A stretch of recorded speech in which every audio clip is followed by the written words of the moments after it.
Thank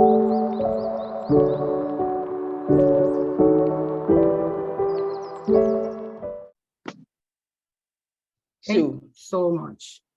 I have been trying to get this to start, but I think I will just do all of these things here so that everybody benefits from this. What is going to happen is that we'll have to take an extra 30 or 30 minutes or 1 hour, if that is fine by you. And then I will start by sharing my screen because I had like put up a little slide while I was doing this. So I'm going to share my screen now so that every one of us benefit from this. I'm going to yes, what it is like. Can you also see my screen? Can you also see my screen? It's showing here. Yes, people should mute their mic and off their camera. Okay, fine. Please, if you are not talking, can you like mute your mic so that we'll have all what it is?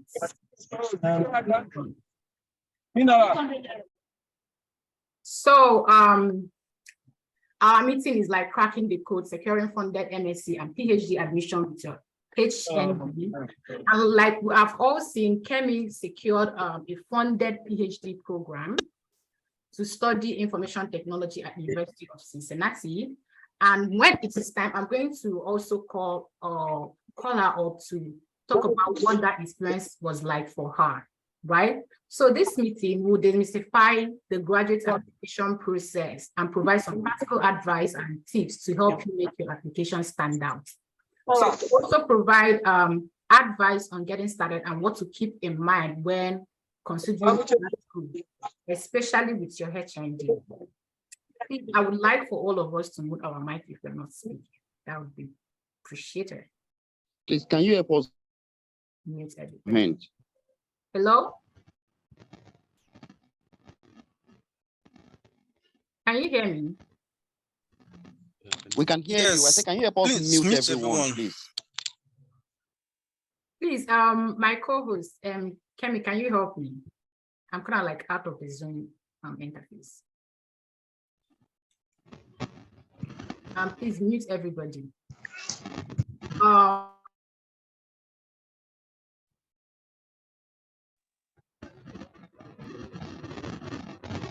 So on our agenda, we'll have to discuss like what it is like getting started. The path to graduate school, your starting point, step by step, what is course-based program and what is research-based program. Trust me, all of these things are different. So what to think about when considering graduate school, financial consideration, reputation of school, location. Remember, we are talking about the United States, right? Then funding sources, how you're going to fund your programs, scholarship opportunities out there, cost and financial planning, tips on funding and applying to graduate school. Program search, how to search for programs, because there are a lot of programs out there that you want them, but they are in different departments away from what you studied in your undergraduate. So we are going to discuss all of these things. Admission requirements and review. What a particular program wants or a particular school wants is different from what other ones want. So components of graduate school application, statement of purpose, which is one of the most things that make you stand out in your application. Don't get me wrong, every part of the application is very important, but then I feel that what most people do in their statement of purpose may make or mar their chances of getting admitted into any school.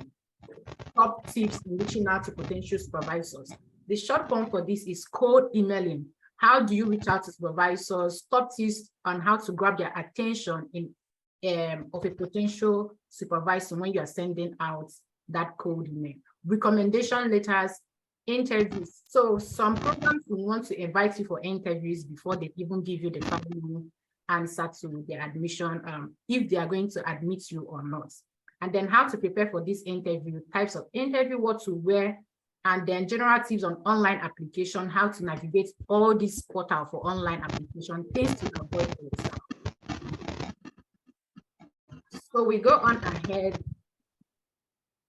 to deciding graduate school. So this is a very big decision for a lot of us.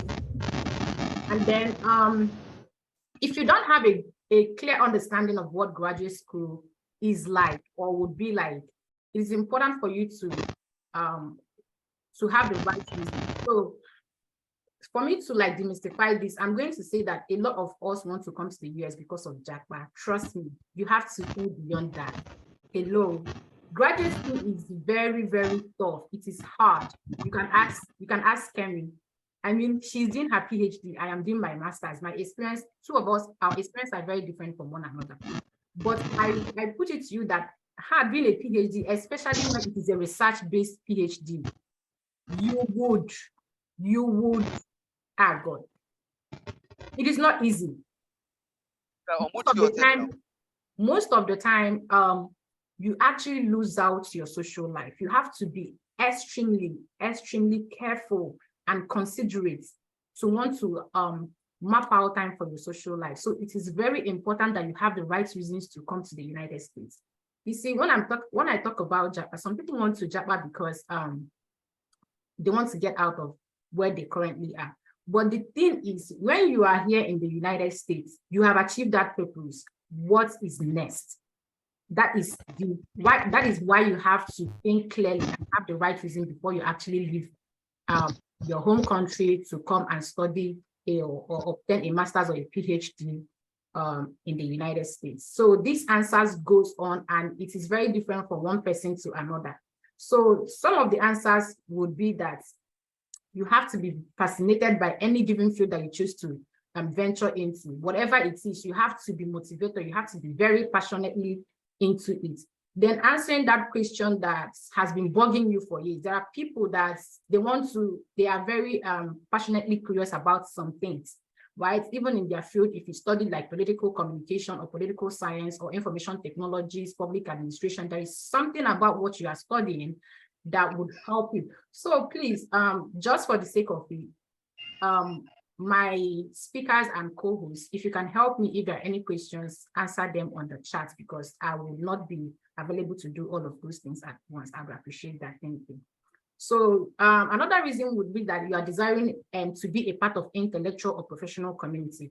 I've seen some of my mentees over the years, their reasons to go for a graduate school be that, oh, they want to be a professor, which is very, very valid.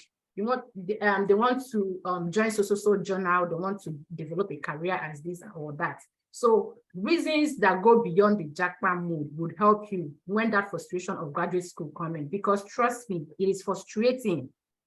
It is. So you can choose to also get a qualification. You just don't want to end in your undergraduate degree. You want to get a master's or a PhD that help you accelerate, especially in your career, right? Or make earn more wherever you are. Then acquiring experience in order to change sectors or professional areas. So there are people that did a different bachelor's degree, and then they now have different interests. It is not a crime to change your interest wherever you are in the application process or in your career or in your academic journey. So whenever that interest kicks in, someone might want to go for a different master's or an additional master's, or they might want to venture into a different program or a different PhD program other than what they studied in their undergraduate. These are very valid reasons for one to venture into graduate school and then get experience and entry requirements for academic. These are for PhD, because if you want to be a professor, trust me, you would want to be gunning for a PhD position or a PhD program, right? That will also help you to accelerate your career and make it easy. Then the path to grad school.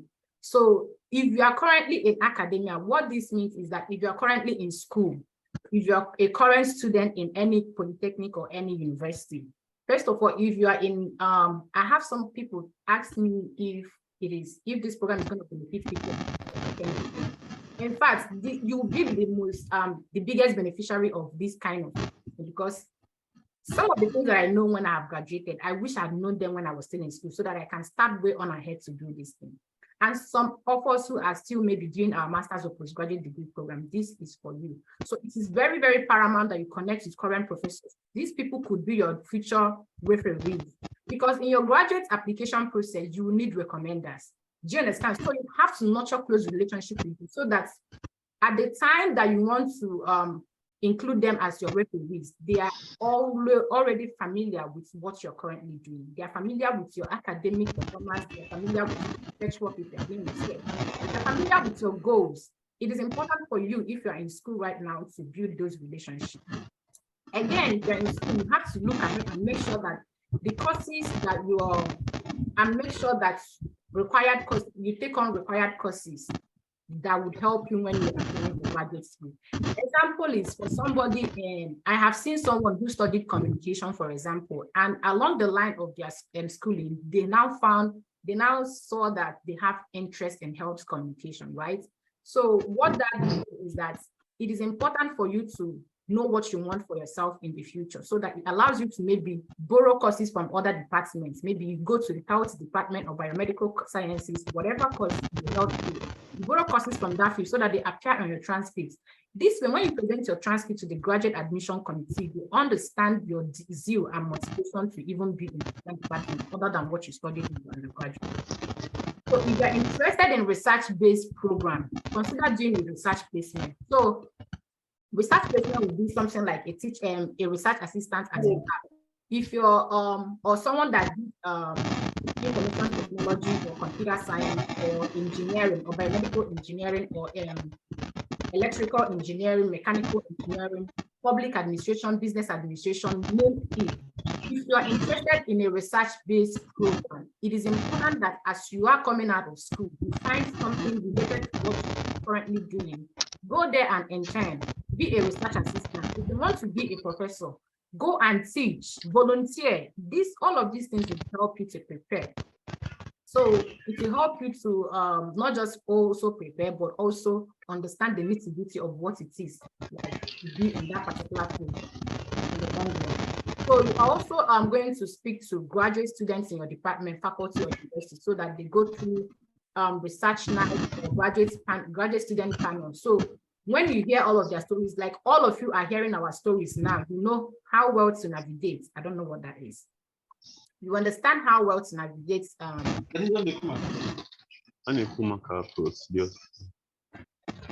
You understand how well to navigate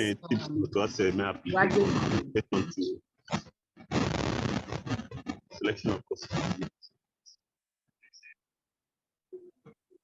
Can somebody help us with Emmanuel, please? Emmanuel Chikwebuka, please mute your mic.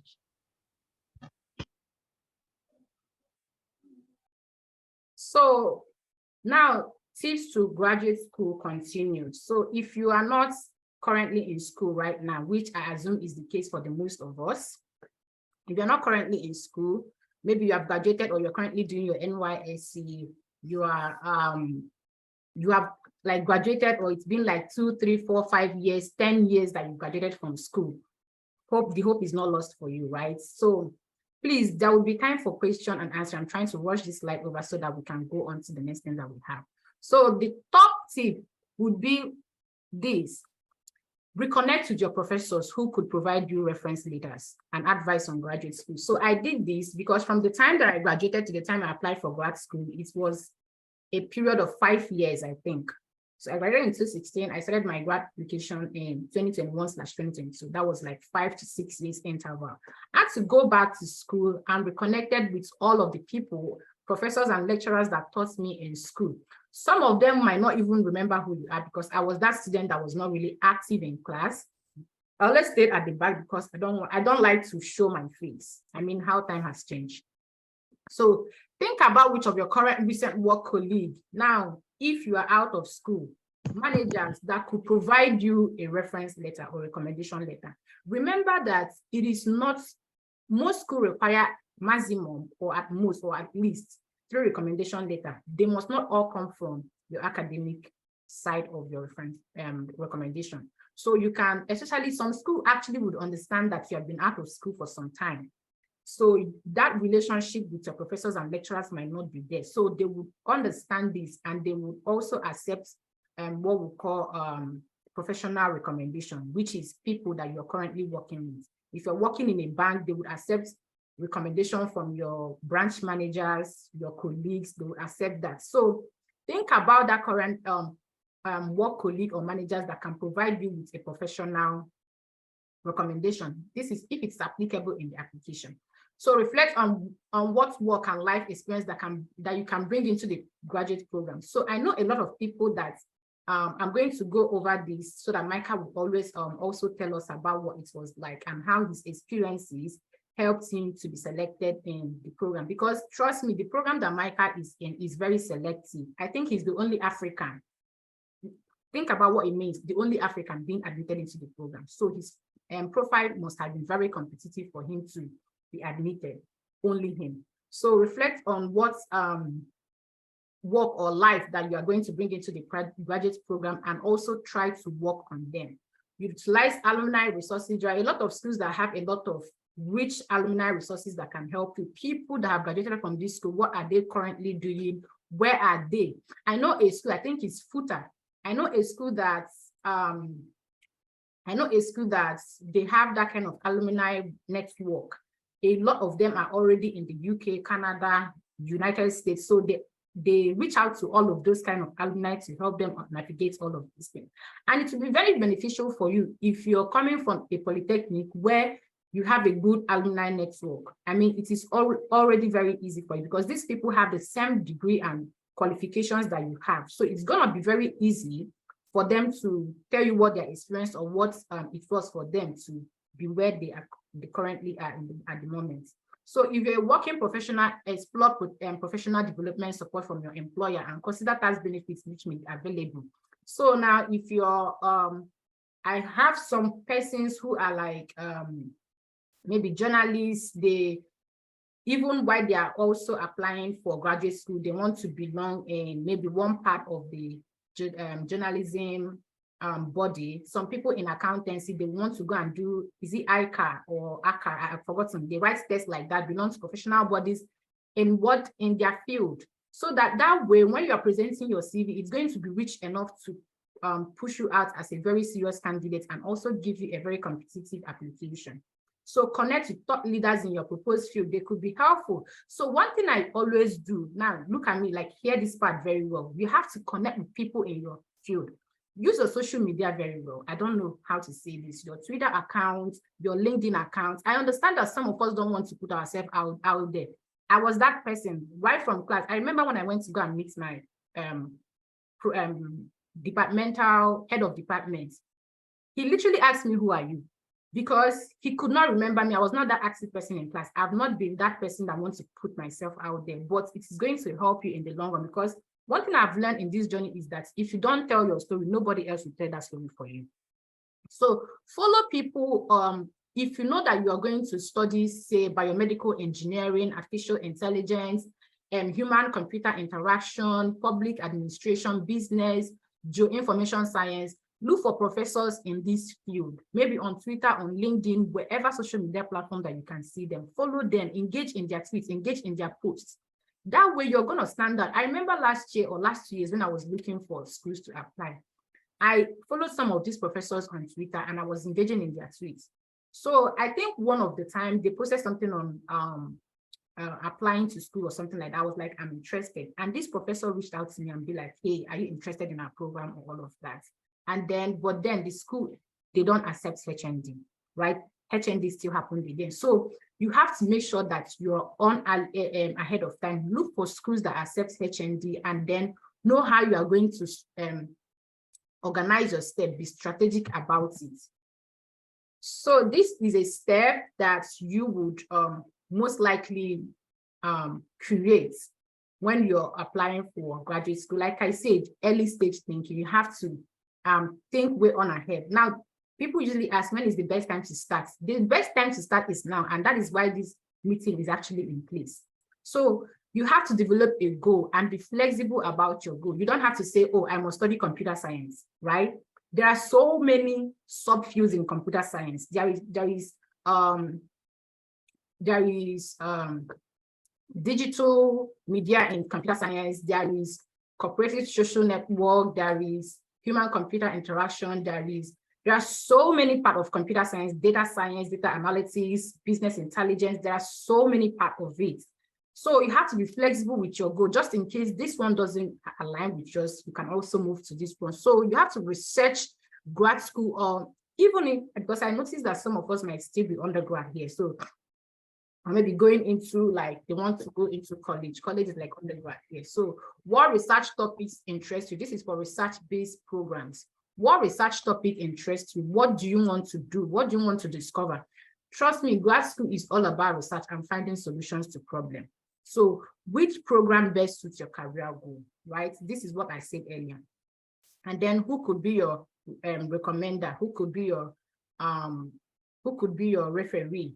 Do you understand? So will you need to apply for a study visa? Of course, when you're coming to the United States, I kind of created this thing from BBC Canada.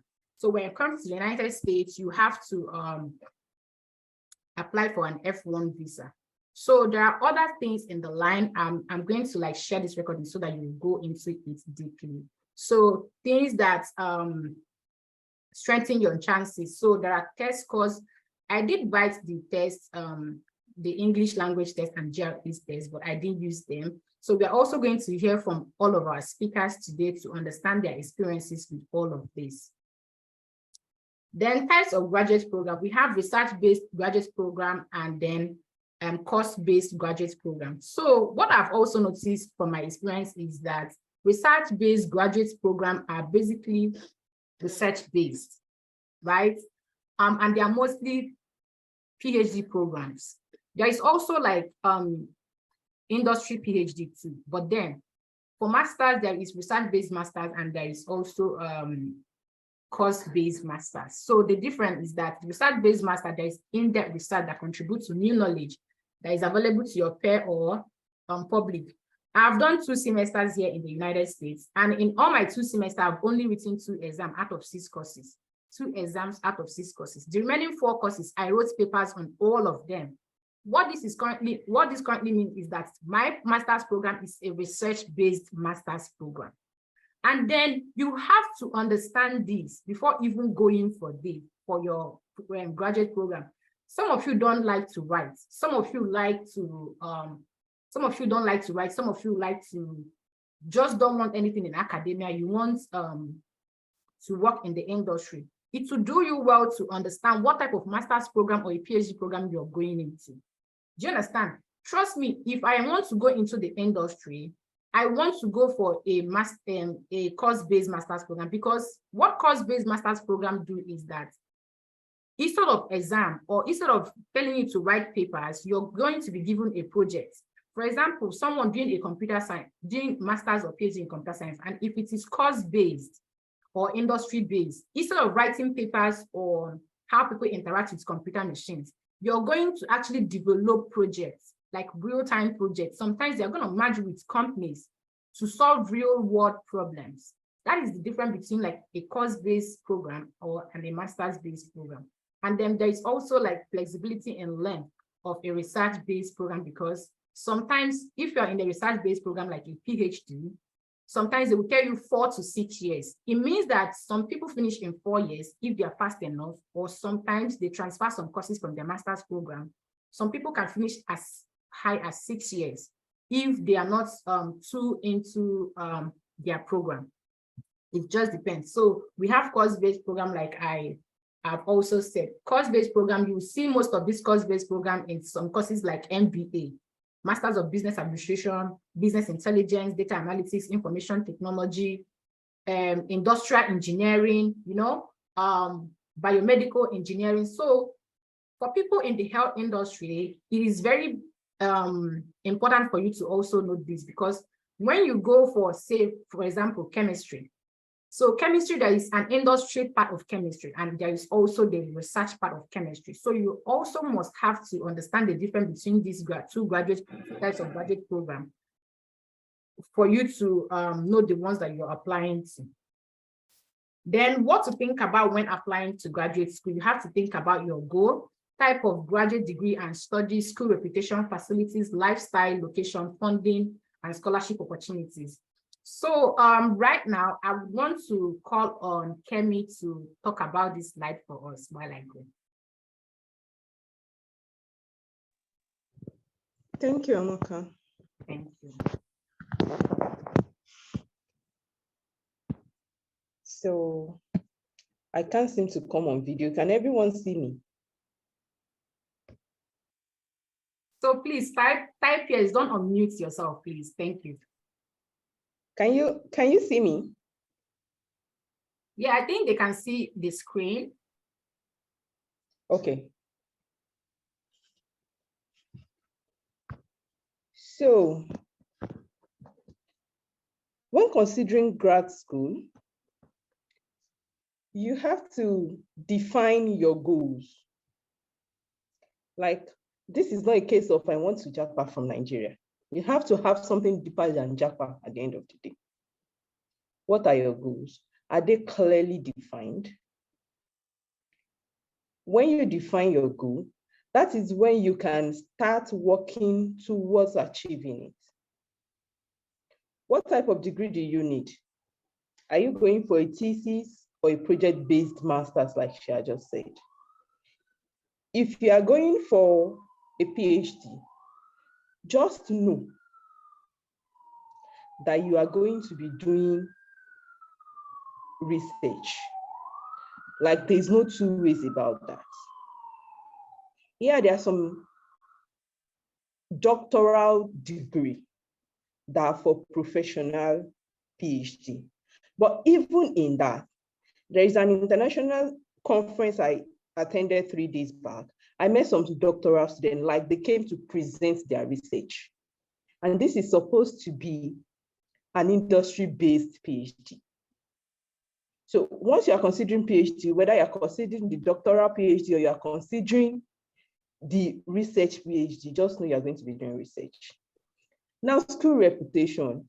I tell people that don't go for the school is on the list, number 1, number 2, number 3. Don't do that. Does this school meet your need? Is it an R1, R2 school? Like, their research skill, their research level, is it that high to meet your need? If you start looking for, I have to make it to Harvard, Harvard is number 1, that's not the right reason to go to Harvard. You could be in Harvard and you are not getting what you need because you cannot get a professor that meets your need. So you need a school that has a good reputation, at the same time meets your need. What are the facilities in this school? What are those things they have in place for you to excel? You need to look at that too. While you are interviewing with them or speaking with the professor, how do they relate with you? It matters. Grad school is stressful. Like, you literally think you're going crazy some days. So if you meet with a group of people in a school that do not take your mental health serious, you're going to feel like just leaving it and going back home. So where is this location? Does the location meet your lifestyle? If you are not the outgoing person that does not want to spend too much money, don't go and school in New York. So you need to know who you are, where fits you. And if you are lucky enough, do they have a Nigerian society that is well established here? It really helps. Then for funding and scholarship opportunities. Yeah, Amaka told me I'll be speaking about that. Funding is paramount in grad school. If you don't have funding, you are like setting up yourself for a kind of life you wish you don't live. Because you are stressed up with academia, you are literally stressed up about everything. And now you're looking for money and you're supposed to work 20 hours. Anybody that says, my uncle is in the US, I tell them, see, your uncle in Nigeria promising to pay your school fees is different from your uncle in the US telling you that I'll pay your school fees. It's just so different. When you get to the US, you will see that your uncle has enough problem on his own that you are the least of his worries. So you need to seek funding alongside your application. There are some schools that will tell you, do not worry, we consider all our students for funding. Do not worry, if you meet this setup standard, you will be funded. So it depends on the school you are going to. Take, for instance, my PhD. So there are some PhD that you would have to apply for funding. I didn't apply for funding. The first day I met the graduate coordinator on their information session, I was like, I don't intend to pay for schooling. And she goes, don't worry. If you are good enough to get into our PhD, you will be funded. I'm like, okay, fine. What do you need? She told me, if you have this, if you have this, if you have that. CGPA is 3.0 in the US. Amaka, if you are coming to my school for PhD and you don't have a master's, just know that if you have below 3.5, you are not going to be considered. Like, you will not be considered. For you to be considered, you have to have 3.5. After having 3.5, you have to have long years of experience, or you should have a master's. So I made so many mistakes, I like to say, in this grad school journey. I made so many mistakes, like sticking to computer science. I just kept applying for computer science, computer science, computer science. For this school, it was my first application. But the grad coordinator was like, hey, Kemi, we have IT and it's different from computer science. I'm the grad school coordinator of IT. And I'm like, IT, okay. What's the difference? She says, oh, you could go to our website and check. Then I went to the website. I saw 4 years for IT, 5 years for computer science. I kid you not, that was my reason for choosing IT, nothing deeper. I'm just like, no, I don't want to spend 5 years. So I'm going for 4 years. After that, I kept applying for computer science. I kept getting denials until I got to North Dakota State University. I applied for PhD. I established a relationship with the grad school coordinator, and it got back to me after my application has been evaluated. Like, Kemi, we cannot give you a PhD. You are good, but you do not have the courses we need. You need to do our master's.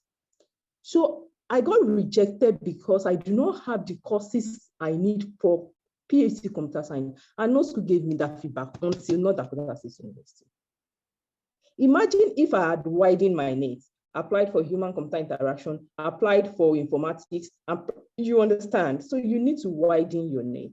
While you are doing that, you would get more funding opportunity. Thank you so much. Thank you so much. There are so many things that Kemi covered here.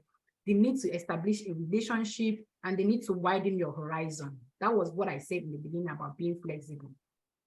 And also the need Sorry, we cannot hear you. Can you hear me now? Can you hear me now? Please continue. Please continue. Yes. We can hear you. Yes, I can hear you. They need to widen your horizon and be flexible with your goals. And also know, like, start early and know what this was what I was saying when I was saying if you're still in school, know what you want at the moment. So what that means is that if you understand that you are in computer science, just like she said, you don't want to study, you don't want to just be rigid with your plans and say, oh, it must be computer science. There are so many sub areas under computer science. If it is business administration that you study, there are so many sub areas under business administration. If it's something like engineering, plenty of sub areas under engineering. There are so many sub areas. So don't limit yourself to one particular area and say, oh, I must do this or I must do that. And don't underestimate the power of building relationship with the program coordinator. Just that relationship that she built helped her get the feedback from that school. And also the fact that what was even holding her back since that time was that she didn't have required courses on her transcript. This is for people still in school. Know the kind of courses you take. It doesn't matter. Like me, I know what I want to do in the future. Right now, I am setting that foundation for it so that when I get to that bridge, it's not going to be hard for me to cross it. It will be easy for me. So if you're still in school, you know what you want to study, the kind of concentration you want to study, talk to your school. It happens. You see, one thing with us in Nigeria is that, or maybe a larger part of Africa, is that we have a system and we don't care about making inquiries. Do you know that you can take courses from a different department on your own? It happens. Talk to your head of department, talk to your registrar, talk to your vice chancellor, your rector. Talk to them and tell them that this is what you want. You want to take this course from other departments. They are going to grant you that request. Know what you want in the next 2 to 5 years and start right now and work on it. So if you are currently out of school and you can't obviously go back to school, the next thing I will tell you is go to Coursera, apply for financial aid, go to Udemy, DataCamp, all of these courses that you think that is lacking in your CV or transcript. Do all of these courses, put them in your CV. It shows readiness on your own part. Honestly, it's going to help increase your chances apart from just having a HND. So next I'm going to call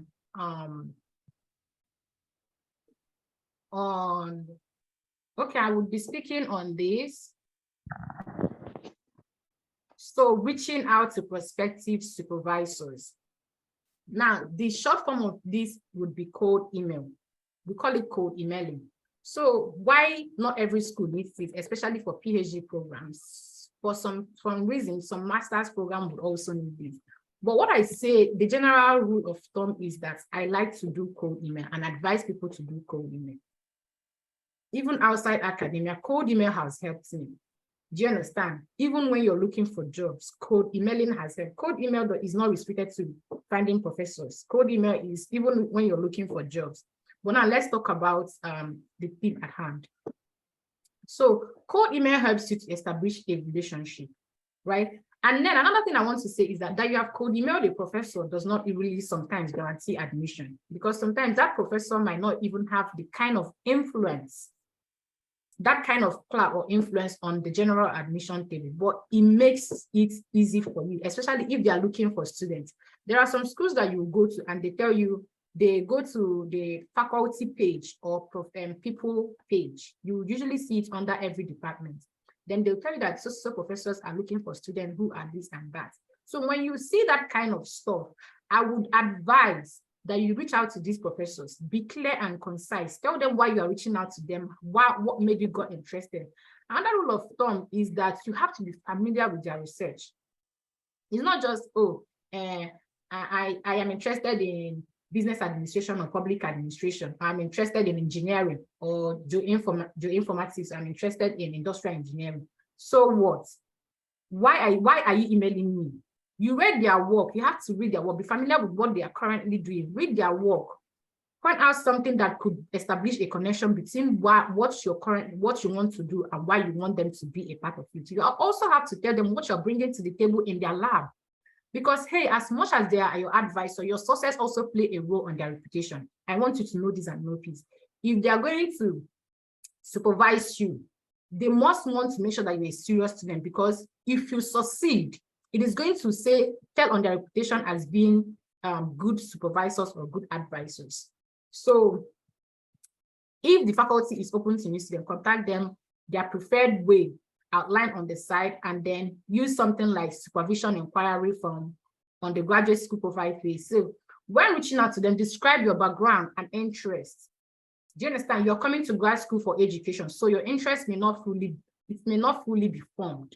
But a supervisor wants you to be very confident that you understand their field in broad strokes and have ideas for your contribution. You see what I just said earlier? You must have to have at least some idea and then what you're contributing to the field.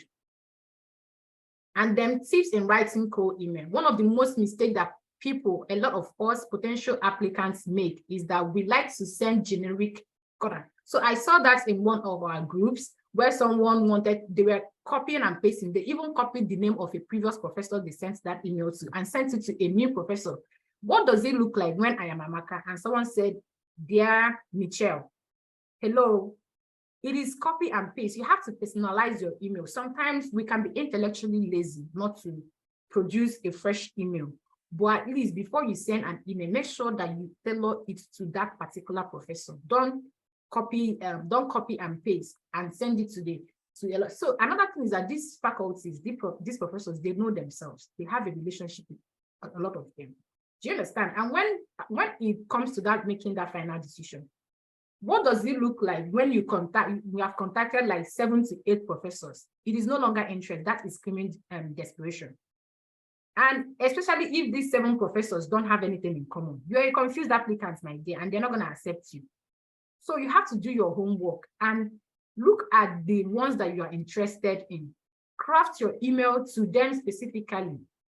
Do you understand? So, and then another thing I want to say is that follow them up. Maybe don't follow them up every day, because these people have life. They have life outside academia and they don't exist for you. Partially they exist, but not solely for you. Do you understand? And they are busy doing some of their own personal research, going for conferences, especially during this period. This is summer. And I also got to know that they are not paid for this work, literally. It is summer, it is holiday for them. So give them some time, maybe 1 to 2 weeks if they have not responded, and write a follow-up email. Do you understand? So another thing is that some of these potential advice don't even have the capacity for new students, especially when you see something like assistant professors or like assistant teaching professors. They are just coming into that particular department. They don't even have the capacity for new students. Do you understand? So it is very important that you know the difference between maybe associate prof, assistant prof, a normal full prof, tenured prof, all of these things. Know the ones that are looking for students and the ones that are not looking for students. Most of the time, when someone is maybe like an assistant or associate prof, they tend to, if they have the capacity to take new students, they tend to want that so that it can also help them to be full professors in the field, right? So, and then recommendation letter, I am going to call on Micah to speak on recommendation letters. So if you are there, Micah, can you have the platform, please? Yes. Can you hear me, Oka? Yes, we can hear you, sir. Okay. Good afternoon, everybody. Good morning, everybody, depending on your time zones. But I think most persons here are Nigerians. So it's very important to be able to craft a very watertight recommendation letter. You know that there are different ways to go about this. And I feel, in my own personal experience, I feel what made my own recommendation letter stand out was because I feel the emphasis was really placed on it, because my lecturers, 2 of them, that actually gave the recommendation letter, they allowed me write it myself.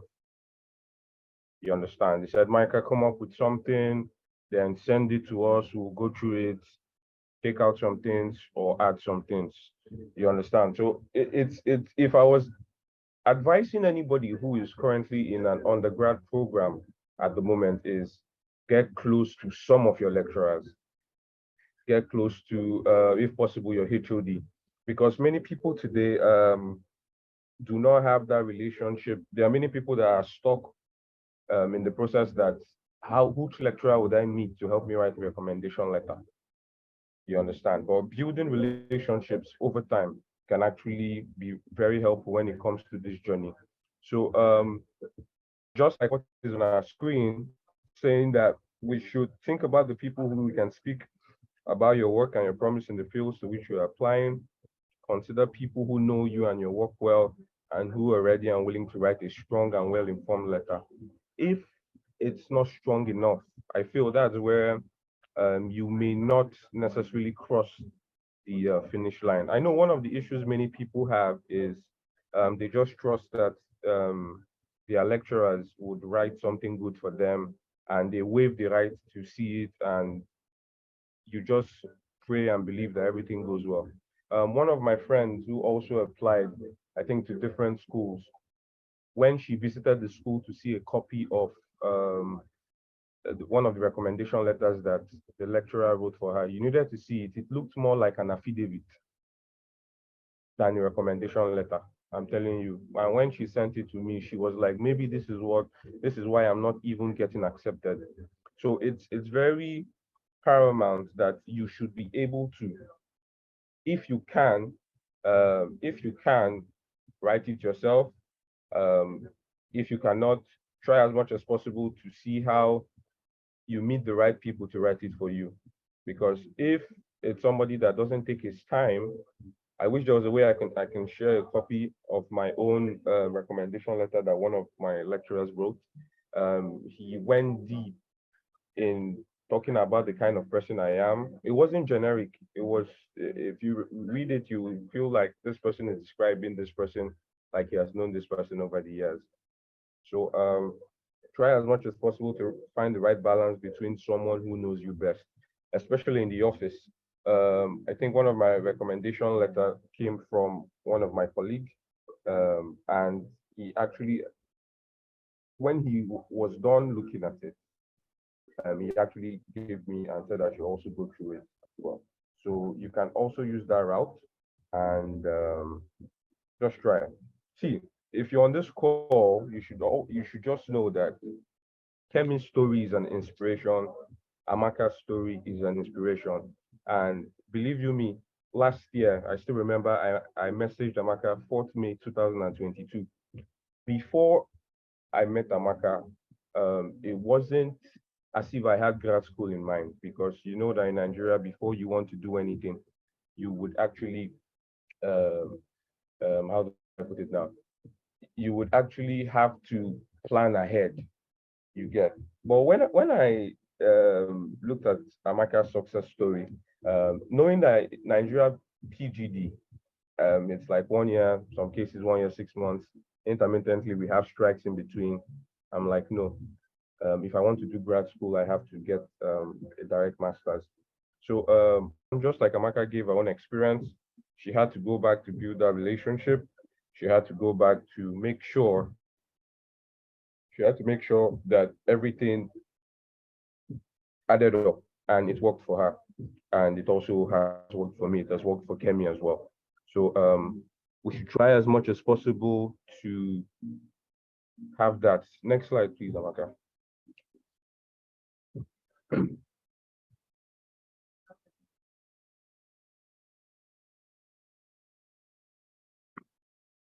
Right. So next slide here. Yes. Can you see it? Okay.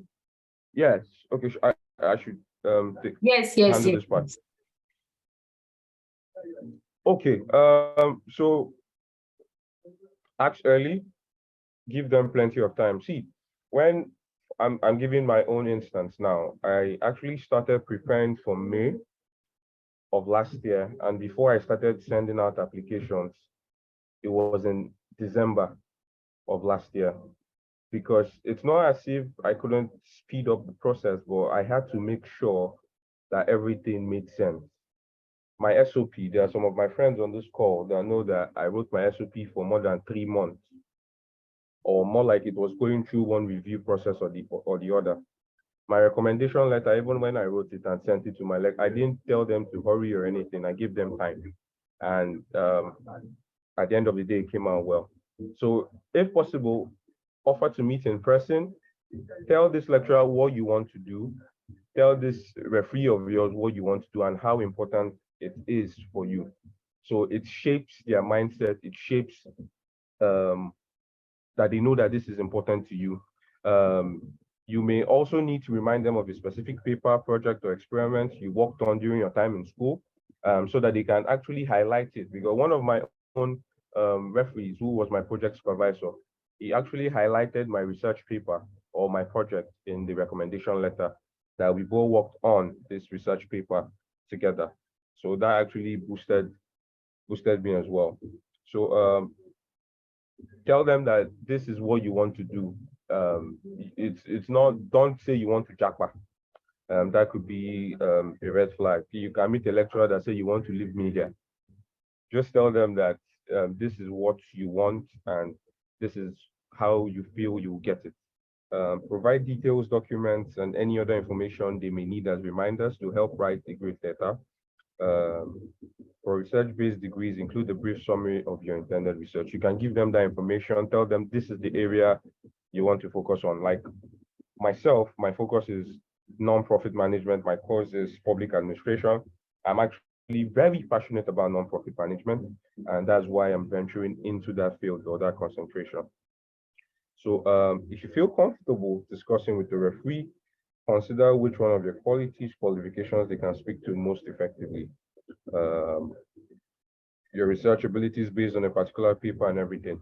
So the thing is, what everyone I feel should do now is, if you've not even started this journey, start trying to look for those lecturers back in the day that you had the bond with or you connected with. If it takes you to go back to school and meet them and tell them this is what I want to do, I need your help to do it. If your schedule is too busy, I can help write a draft which you can edit, but I would love to see it before you send it out. That could also actually give you that sense of belonging or that confidence that what they're sending is something that is actually very good. So the next slide, please. I'm taking that one. Um, okay. Additional tips, review the program website. Yes, this is very important because on some schools, the departments, they actually say we need 2 academic references. You will be very wrong if you use your work colleagues or your boss in the office as a reference. If the department is saying they want academic and you go and use a professional reference, you're already shooting yourself in the foot. So try as much as possible. Like I feel in NIU, not only in all university, they actually recommended or they said 2 academic reference, 1 professional or something like that. But I know that mine was 2 academic references and 1 professional reference. So take note of that aspect. Do not send a professional reference letter when they highlighted that they want academic. You're shooting yourself in the foot. So try as much as possible to prepare your application package, if possible. Make it easy for your referees. Making it easy means you can actually do the draft and send to them to review, and hopefully they abide by what you've written.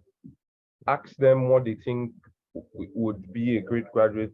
Okay, ask them why they think you'd be a great graduate student to start them thinking. Understand, say the opinion, and that could also go a very long way. Give your referees a chance to understand what might be considered excellence in a particular field. There are some persons that are actually going into an area that's not familiar in the department. Imagine, you know that like in Nigeria, my own course, public administration, Nigeria, we don't really have this concentration, non-profit management, fiscal policy, this other one. They just teach everything.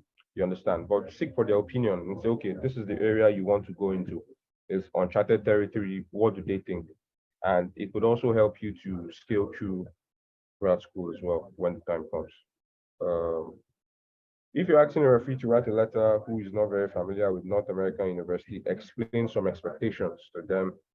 If you're applying internationally, your referee might explain the meaning of your achievements. Exactly.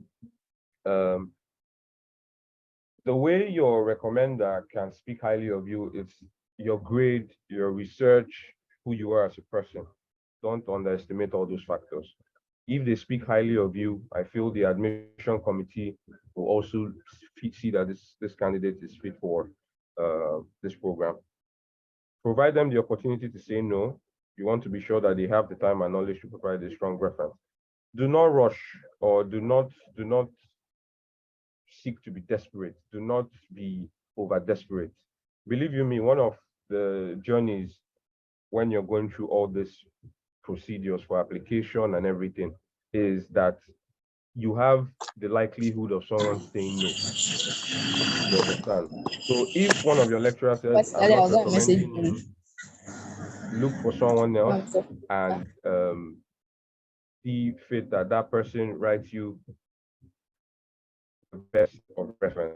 Because I told you, one of my friends, when I saw her recommendation letter, I don't know if she's on this call, it looked more like an affidavit. The person wrote a matric number, wrote the cause.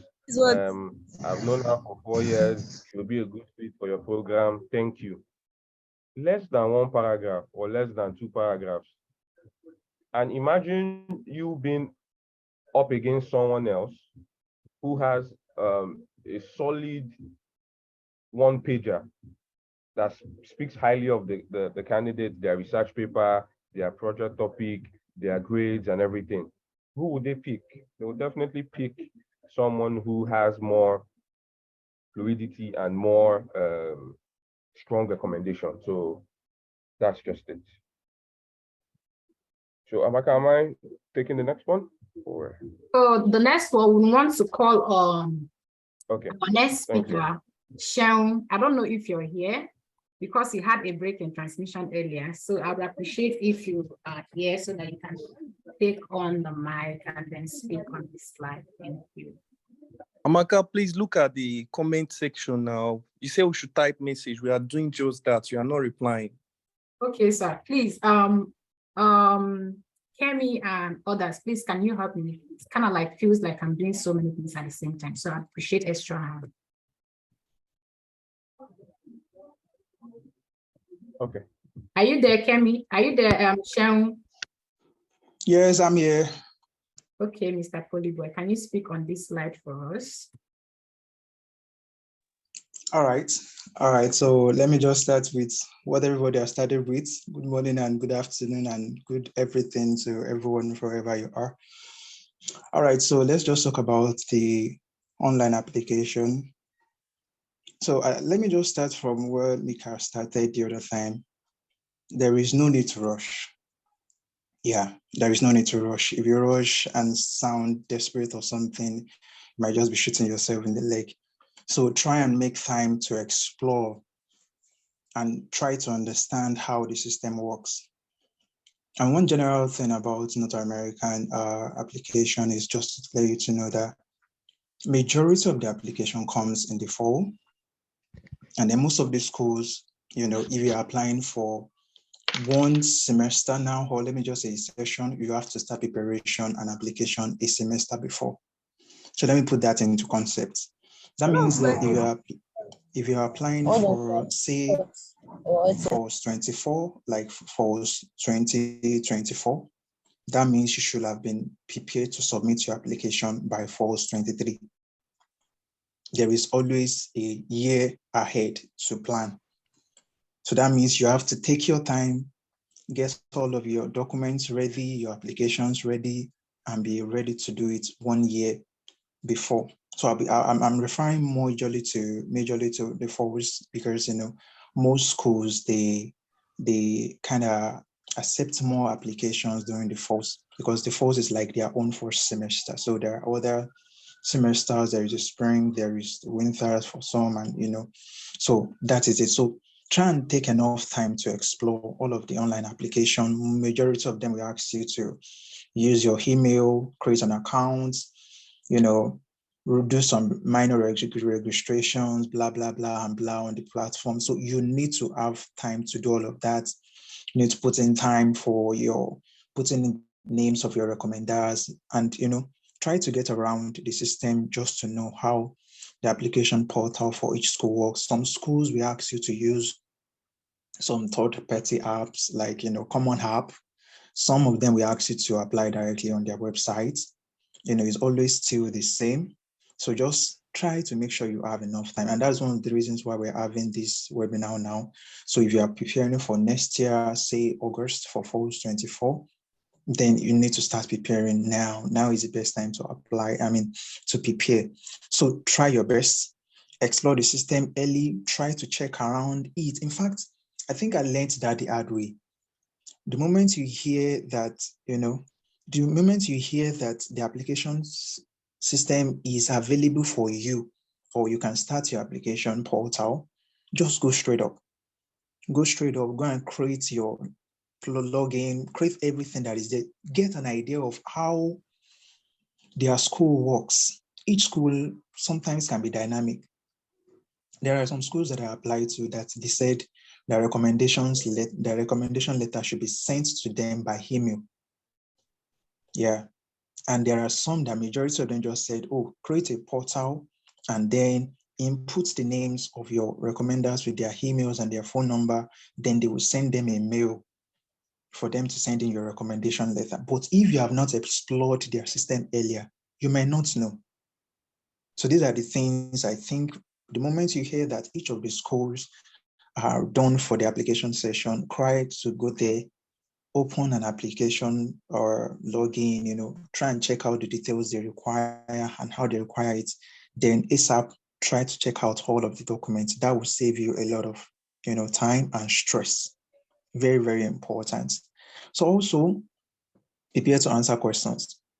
Prepare to answer questions. There are some of them, they will ask you for your statement of interest. Some of them will ask you to, different schools with different ticks and likes and the likes and the likes. So try to check out time to prepare your answers. So, especially to longer sections, like some will ask you type in 300 words, type in your statement of interest, something like that. So some things like that really, really get some people started, and they eventually don't even really, really know how to come up with answers and stuff like that. So it is just going to help us and help every one of us to get across with each school's methodology of accepting the applicants each year. So and with that, I believe you should have gotten an idea of the schools you want to apply to. I don't really believe in applying to 100 schools like that. If you have done your research, you can limit yourself to some schools you want to apply to. You have a spreadsheet and so you can go about that. So most schools, okay, I think we'll be talking about waivers later on. Some schools will ask you to put in your waiver if you have waiver code or some. But one thing I just want to bring out is for you to use your waiver, it will always be at the end of your application. So that does not stop you getting to the portal first, getting to know a way around it, how it really, really works. So it will save you a lot of stress if you need to do that. Some schools will even ask you to submit your official, transcripts. But if you don't go to their portal, you may not know. Some of them may not really put it on their website because it's outdated, but from the application, you can get it. So all we are saying is get familiar with the school portal for application as early as possible. It is very, very important. I think I need to emphasize that. So when you're applying, make sure you have like a document or, like a place you saved in your answers or some special answers about you, your name, your address, your this and that, so that you can just probably copy and paste and, something like that. So that will help your time. You're able to redeem time and you don't lose data anyhow. So some systems, when you are on their portal, you will not really have the time to save. Some of them will not save automatically. So especially when you are dealing with schools that have long questions, like questionnaire to do, you should always check in to save on their portal so that every time you go back there, you just continue from where you started. There are some schools that they can ask you filling up your documents.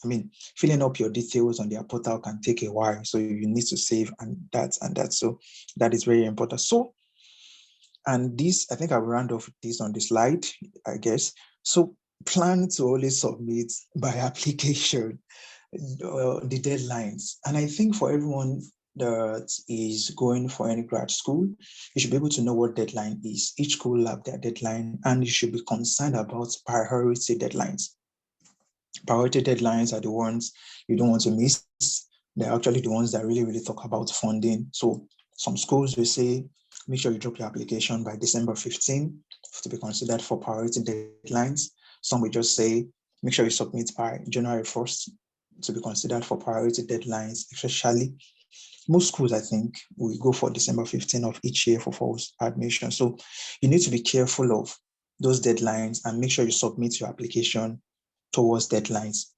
So deadlines can be priority and the general. So you need to understand priority deadlines is majorly for funding, scholarship or the like. So, please, should I still continue with this? Thank you. Yeah, thank you so much. And from here, I'm going to speak on the last two slides, and I'm going to call on everyone again, Kemi, Polyboy, and Micah. So while I'm doing this, I'm going to be asking us questions on our personal experience, what it was like when we were applying for our CGPA, our profile. So I believe that if we are going to put out all these things, it's going to help others to kind of like put a gauge. So if you have publication, It's going to help someone who has publication. If you don't have any publication, that is also going to motivate someone who doesn't have any publication right now. I hope that we are all on the same page, right? So, can you hear me? Yes, I can hear you. Okay, thank you. I want to come in briefly. Okay. So, about SOP, please, before your recommendation letters, before your recommendation letter is submitted, I beg you, tell your recommender to let you see it, like read it. For University of Cincinnati, my recommender addressed that letter to Rochester University. And the interesting part of this is I used only one academic reference, and that is the person that addressed to Rochester University. Crazy.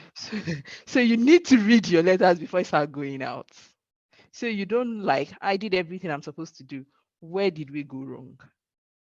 Yeah, I think that was what I wanted to come in at the end of Yes. that discussion. That is so important. Please, if it is possible for you to see the recommendation letter. So like Micah said earlier, Micah said he kind of like drafted his recommendation letter and then gave the professors to see if they can, if it's what they can also come up with, they are writing it on their own.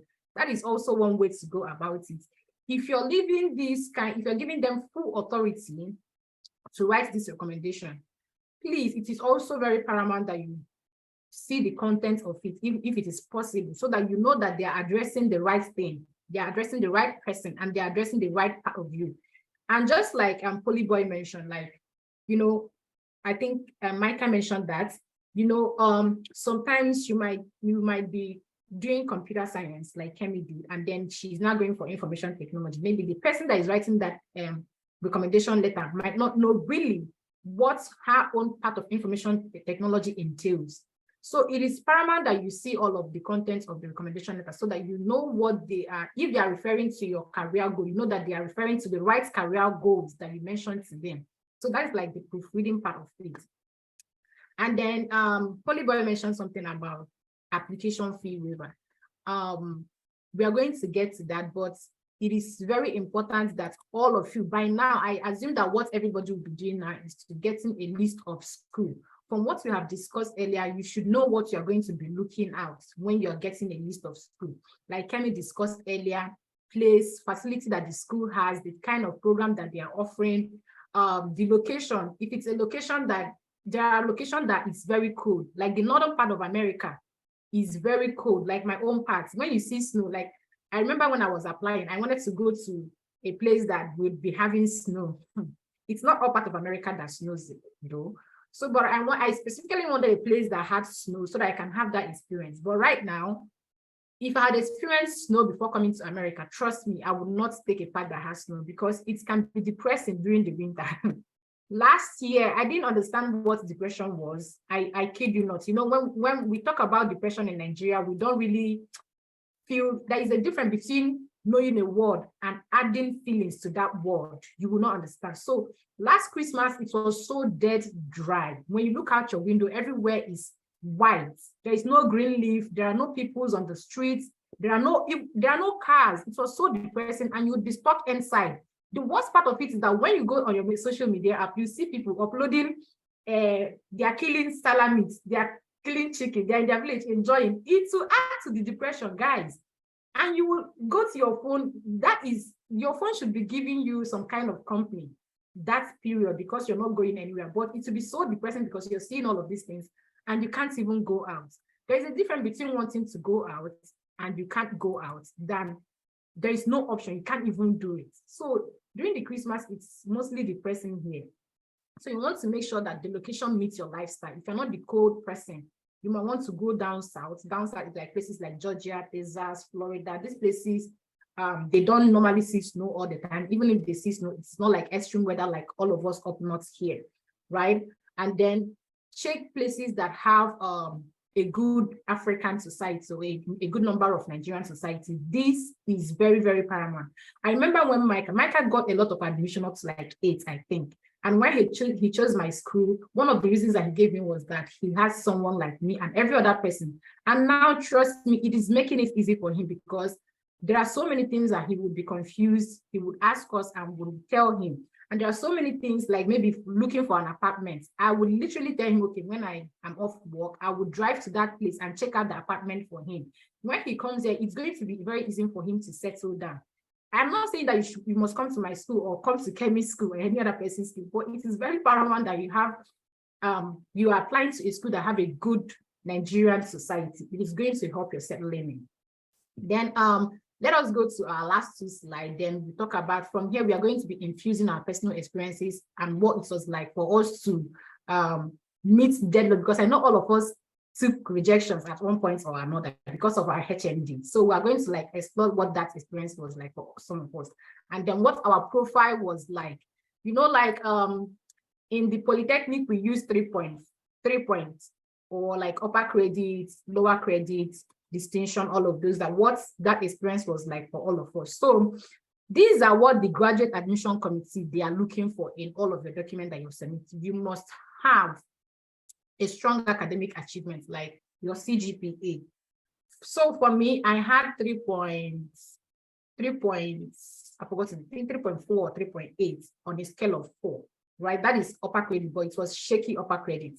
So when I did my WES evaluation, even though my school don't need a WES evaluation, when I did my WES evaluation, it went to 3.38, right? And then because my school, they really need, they need GRE, but when you cross that 3 point, like when you're on the minimum of 3.4, they're gonna like grade that GRE for you. This was my own story. And then, I mean, because I was in communication background and I'm also going for communication studies, my transcripts also aligned with the thing that they needed me to study while I was here. And then I do not have peer-reviewed publication or any presentation. I don't have any so publication will also help you if you can do one, but I don't have one. Like I didn't even have one at the time of applying. What I was like, what? How am I going to start applying for this? I didn't even have the experience aside from my thesis. So your thesis can also stand in for your writing sample, because they always need that, your writing sample. And then I had good recommendation. Remember that I went back to my Polytechnic, Federal Polytechnic, I contacted my HOD and he was gracious enough to write me a good recommendation. Actually, I kind of drafted my recommendation letter and sent to them. So he used his letterhead, which is like my HOD and head of department and Department of Communication, Federal Polytechnic, and he also used his official stamp, right? And I also went to meet my project supervisor back in school. Remember, I was talking about 5 or 6 years gap. So I went to them, I was like, hey, this is what I'm looking out for. And they were so my HOD actually didn't remember my face. So he was like, you need to bring your transcript. Let me know that you were a bona fide student of this institution before I actually. So I brought my transcript. He was like, whoa, 3 points. Because I mean, getting a 3 point in my school is a big deal. I'm not gonna kid you. So he was like, whoa, 3 points. That means you were a brilliant student. So I'm gonna like commit myself to your journey too. I'm gonna help you achieve this. So the same as my project supervisor too. So, and then my third recommendation was my boss, the principal where I was teaching back in Nigeria. So some schools will want you to bring at least 2 academic recommendations and then professional recommendation if you are working or it's been a long time that you went out of school. Some will just want purely academic, while some want just purely professional. So it depends. I do not have any research experience apart from the fact that I did my undergraduate thesis, which everybody did. And then I don't have any scholarship as at the time I was applying. So Kemi, if you can get what your profile looks like from these points, that would be helpful too. Okay, thank you. I have a funny profile. I just decided it wasn't going to stop me. So I graduated, finished my ND, waited for like 3 years, 4 years before going back to school. Then I went back, finished with 3.45 for my HND. After evaluation, it was a 3.61. Now I cannot even I cannot have a publication because I got into serious issue with my supervisor and he decided not to release my project to me. So I don't have a copy of my undergraduate project. So I'm like, oh, you know what? Hold it. I'm going to find a way around this. So left him, did my evaluation, which was a terrible thing. Took like a whole year before I got the evaluation. Wow. Yeah. I got the evaluation, submitted to schools after their portal has closed. Like I literally was emailing it to the graduate coordinator. You people need to add this to my evaluation. You need to add it. So I did all that. Then I kept getting rejection. I applied to 10 schools and I kept getting rejection after rejection after rejection. And I couldn't figure out what I was doing wrong. So I wrote I wrote GRE too. I wrote IELTS. I got 7.5 over 9. I did GRE. I got, what was that, 299 or something. And I was looking for a 300. I was just frustrated. Like everything decided to frustrate me. And I'm like, you know what? This is going to happen. I am not going to get frustrated. So why I tell people there are another person may get it easily. That doesn't have to be your story. Just understand who you are, where you are going, and put in the effort. Forget how somebody has gotten 10 admissions, somebody has gotten 3, I've started together. Just leave everybody on their own and just do your thing. So I did that. I got my admission March. My first admission came in March 28th for this school. And then I got the admission with, I didn't use my GRE, I didn't use my IELTS, I didn't have any publication. What I just did while filling the application, that is a thing to note also. When you are filling application and you see something like, make an optional video, please don't take that video as optional. Those are the screening tools. So I did the first video and I'm like, no, Kemi, this doesn't make sense. I took it off. The funny thing is when I got here, I learned that video is stored. Even while you deleted it, it's stored like on the app. So when it's being reviewed, they would like, what did she first do before she took another question?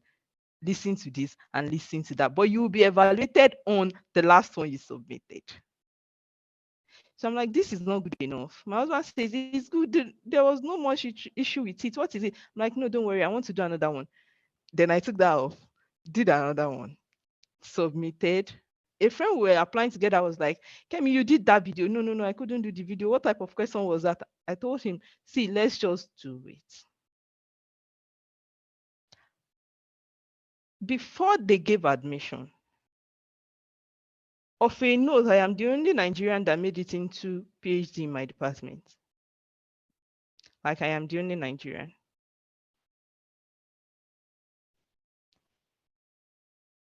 They got back to me and said, see, Kemi, we like your profile, but we'd like to have an interview with you before we offer you admission. So I did a grad school interview with them, where I had to defend the thesis I did in school that I did not have a copy. I do not have the soft copy too because my system crashed after I graduated. So I'm like, I did that thing myself. So without any of that, I can defend it, which I did. Got it, then funding became the next issue. I kept running after them. At a point, the grad school coordinator was like, Kemi, keep calm. You have gotten into the program. We fund all our PhD students. So you would put in all your efforts.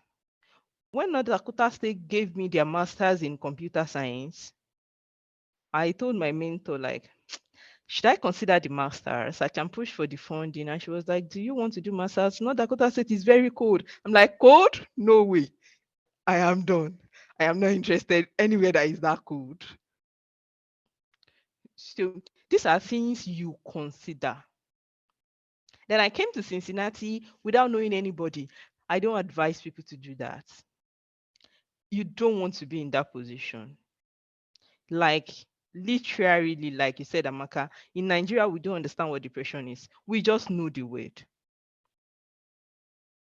When you get here, you would understand what depression looks like. Ah, God. I had nobody. I came with a child. So now you cannot even concentrate on you alone. You had to put things in place for your child too. And I had no support system on ground. So please go where you will get a support system. It makes your life way easier. That being said, if you are in Nigeria right now and you have not started your application process, please try to get a publication. Admission is becoming more competitive. Try to get a publication, even if you are publishing in publishing houses in Nigeria, not necessarily international at this point, but get something in black and white, something you can quote that, oh, I published this paper. Do a review. Do a comparative review of this and this, whatever. Do something, submit it, so that they will know you are teachable. You are willing to learn. You have put in you have done a part of the process yourself. And I see a lot of people sending cold emails and they're like, Mama, sir.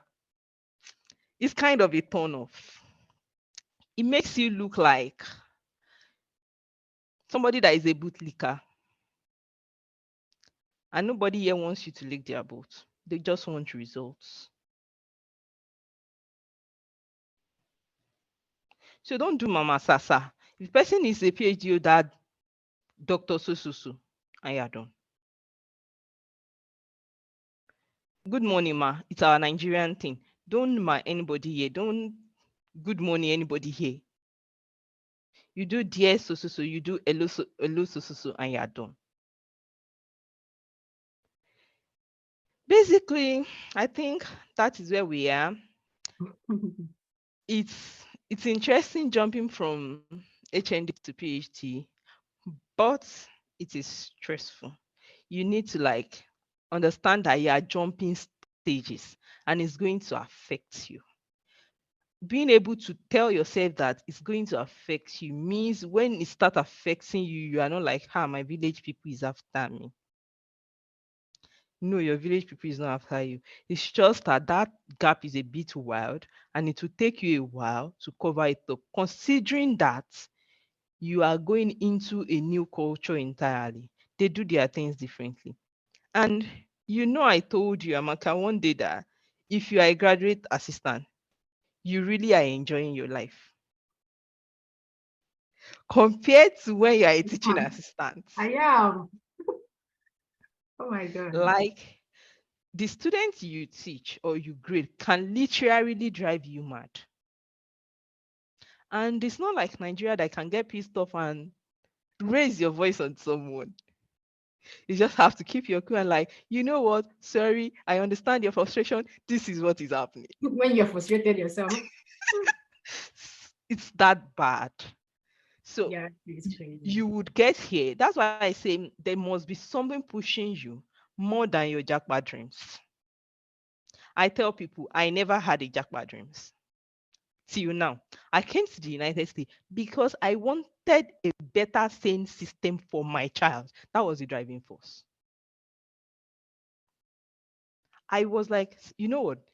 This system in Nigeria is going crazy. I needed a sane place for this child. I needed to build a competitive background for my child. I want my child to be where I cannot be in the next few years. So that needed a move. And that was why I made the move. So there must be more than jackpot. If your plan is only to jackpot, when you get here, you start having problems. That's when we see people do one semester and drop out. Mhm. And once you start that, you're going to close the door for Nigerian students. If I am the grad coordinator and I accept 3 Nigerian students and 2 of them drop off, I'm like, you know what, Nigerian students are not serious. I don't want them in my department. Okay. So keep the dream alive while you're coming. It's not going to be easy, but you will get there. People have done it, and you can also. Thank you so much, Kim. Kemi covered a whole lot of things. Like this whole webinar, if you are to have it like in depth, you're gonna stay here for hours because it's crazy. You know that when people come here, I mean, let me even start from the whole graduate assistantship, teaching assistantship, and research assistantship that she mentioned earlier. Like me, I am not a teaching assistant, no, neither am I a research assistant. So, but I would say that the most stressful of them would be teaching assistants. Because even research assistant, it depends on your stress level, depends on the kind of person, the professor you're working with and the project that they have at hand.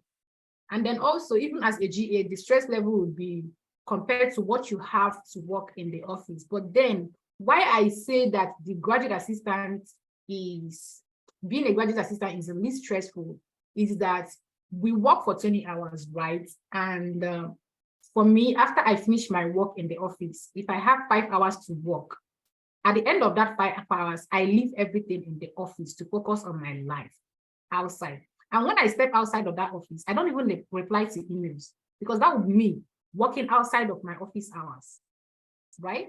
So, but a teaching assistant, you have to prepare for your lectures. The way I did this slide, you have to put up slides that you use for your class. You have to read for that class and read for your own class. You have to grade these students. And like I've even heard, some of these classes are up to like 50 students. You are mute. Amaka, you're talking about 50 students. Are you serious? I wish I had 50 students. You will be grading lots of students. And see, my first semester, I graded 120 students. Holy, Yes. Wow. I graded 120 students. And this is not just about reading and grading. You have to grade and put the reasons for that grade. That means, and yeah, you grade. you have to read what the problem is. Somebody will set up meeting for you. Somebody will submit something that is not making sense, and you're like, please, what you submitted is not making sense. Can you please resubmit? And the guy goes, you should have just tilted your head to this side. You will see what I wrote today. And you're like, really? Oh my God. Okay. It's crazy. And please, all of you, this is not like to scare you out. It's a different experience, but just to let you know, there is a difference between a graduate assistant, research assistant, and a teaching assistant, and all of them come with different experience. I mean, I was offered the opportunity to apply for a TA in my department, and I turned it down. I didn't turn it down because maybe I don't want to share in that experience. I only turned it down because I always like to learn from people's mistakes, right? So from people's experience, current TAs in my department and what they are going through, it's not like it's a bad experience per se, but you know, it is different from what you know back home. Back home, when someone messes up, you're gonna like punish. I mean, I was a teacher. When a student like in SS3 and you give them assignment, they don't submit it, you will have to cane that person, right? So, but it is not here. Who are you to, who are you? They will just deport you back to Nigeria, right? Or back to wherever you're coming from. In fact, sometimes I've seen situations where some of these kids, they don't even want to do assignments. They will tell you that they are sick or they are depressed, but you know clearly whether they are faking it. And you cannot do anything. You have to also join them in the faking. You have to tell them, oh, I'm sorry that you're depressed. Have you met so? You have to go and meet so therapist, blah, blah, blah. You know all those things. You have to reason. You have to come down to their own understanding. You cannot force them. I've seen a lot of people say a student will not come to class for more than half of the semester. And when you give them a C, they will be questioning you on why they had a C. Like, bro, and the student will tell you, I'm going to send a mail to the dean. How can I fail this class? Exactly. Do you understand? So they are all like a lot of different experiences, honestly. So you want to understand what all this entails. So summarily, can I call on Poly Boy to like tell us what his profile was like and his experience applying to graduate school?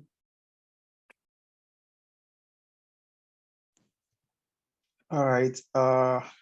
My profile, that's one. All right, so let me just make it brief. I think I got more info about working on volunteering, getting data analytics skills, like Maka said the other time, because I knew it's going to be a research work. So my profile was good for certifications, volunteering, and then my CV was packaged so that, yes, my research interest was BAM. And I think I checked out with work experience. It was highlighted that I have both teaching experience and research experience. So I tried all my best to make sure that, yes, I'm competitive enough. I even added a link to my portfolio for data analysis on my CV, just to make sure that, yes, when you see the CV, you know that, yes, I've been doing something. And what I'm going for my master's is even related to what I did for my undergrad, for my HND project. So that one too is a sum up. And what else? Yes, code mail.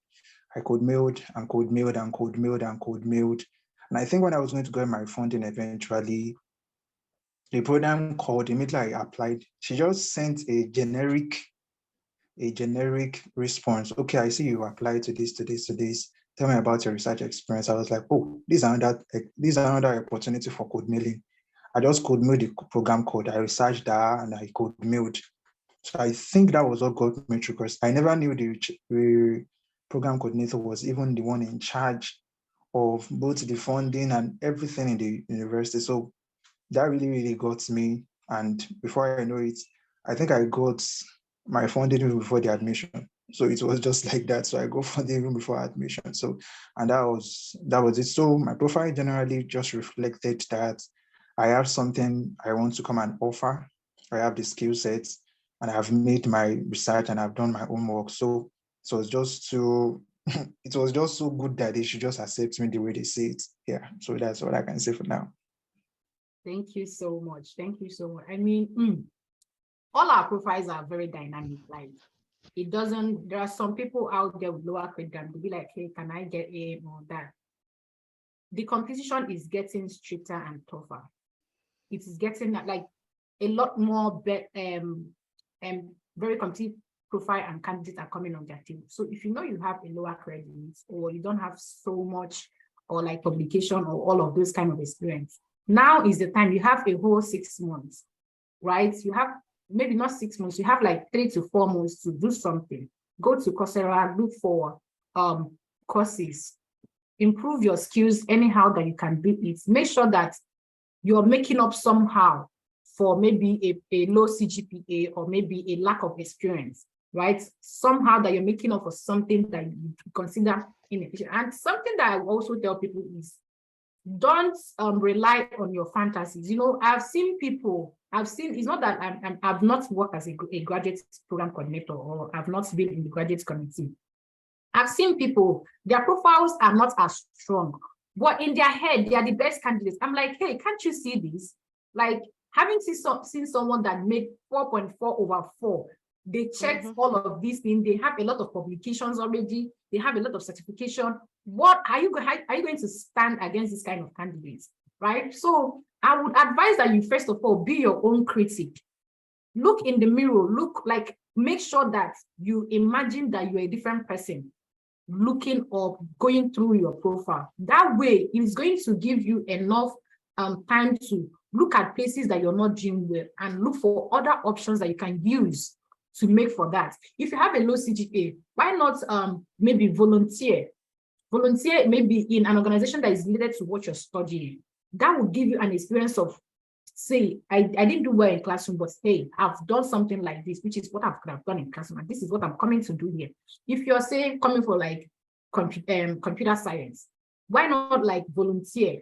Maybe all of these software like Andela program, data camp, Ingress for Good, all of those kind of internship and volunteering. When you get into there, they're going to train you on building websites and every other skills that you need. So when you put this thing on your CV, they're gonna look, oh my God, like this person took all of these courses, they didn't really do well, but hey, look at the project they have built, look at their portfolio, look at their profile. I mean, they have stepped up. And that is going to also give you a competitive edge amidst other candidates. So last person on this call that I'm going to call will be Micah. Please, if you can tell us what your profile looks like when you apply. I know that Micah had a solid CV. Like I saw his CV, I was like, oh man, like, I mean, but if you can tell us what your profile looks like your results, your volunteering experience, anything that you feel like this is what it looked like and how it worked. And I also would appreciate if we talk about our rejections, because trust me, having a HND, it's like a course. I don't know what I'm going to use, but it's like a course. Like it's like nothing is working out, literally. And there are so many schools that you're going to email, and these schools will tell you, oh, what is HND? And then they Google it, and you know that Google will literally tell them that HND is just a 2-year course, right? So they're just gonna like slam the door on your face and be like, hey, we don't know what the HND is. And they are not gonna accept you. So you would get all of the rejection. So what I'm saying now with all of this is that you have to be immune to yourself. You have to grow a thick skin before going out there to email professors. Like, So just if take it as if you have a lot of options out there. If this person don't take you, and one thing I usually do when I get rejection is that if you reject me, I don't take it to heart. What I do is, okay, fine, I understand that you didn't take me, because some people might paint your rejection so that it looks like you're a good candidate, but we don't want to take you, or we have other. I will say, okay, fine, I understand I'm a good candidate, but something made you not take me. I want to learn what it is. Do you understand? Ask for feedback, so that way you can improve on your person, on your profile, while even going to another person. So Kemi, you wanted to say something, please? Yeah, so this issue of we don't know what HND is, please don't take it to heart. University of Cincinnati grad coordinator told me, HND, I don't know what that is. I'm like, okay, do you know what WES is? No, we don't do WES here. I'm like, what is this one saying? Okay, no problem. And then the next thing I did was go to the grad school. I'm like, hello, do you accept WES evaluation? They told me yes. Okay, fine. If grad school is accepting, then they will accept it. It's a must. If I had just taken a no and I've gone like that, we wouldn't be here today. Exactly. So I applied with my HND. They didn't evaluate my results because I applied with the HND itself, not the evaluation. The evaluation came in after their portal has been closed, after they've been given admission decision. Then I sent this to the graduate school and go, that is my evaluation. Can you add it to your profile? My profile? And in 1 week after I submitted my WES evaluation, I got my admission. Exactly. So you don't really take it to that. This person says no, try the grad school. If the grad school says no, then that is fine. You go to another school. You would get one school. You just need one school to accept you. You will get one that will accept you. Yeah, you need one, yes. So, and on top of what Kemi said, this is what I always advise. If you're writing an inquiry email, make sure that you get the email of the program coordinator and CC the grad school in the same email. When you CC the grad email, so if your inquiry email, it depends on what you're inquiring. But most of the time, before you even start application with any school, I usually go by even telling them, this is my qualification, and explain what that qualification, HND, entails. It entails ND, 2 years of ND, 1 year compulsory year, because this that 1 year industrial training is compulsory for most polytechnic, I know. And then it can extend for 3 to 4 years for some people, but that is by choice. But polytechnic standard is 1 year internship.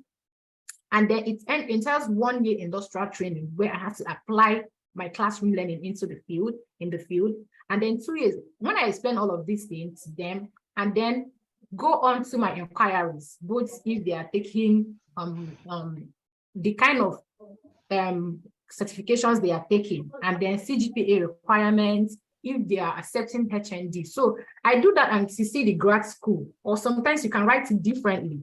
Do you understand? So because sometimes most of them don't know, like my school don't even take West evaluation. I did West. I submitted my HND transcript and ND transcript.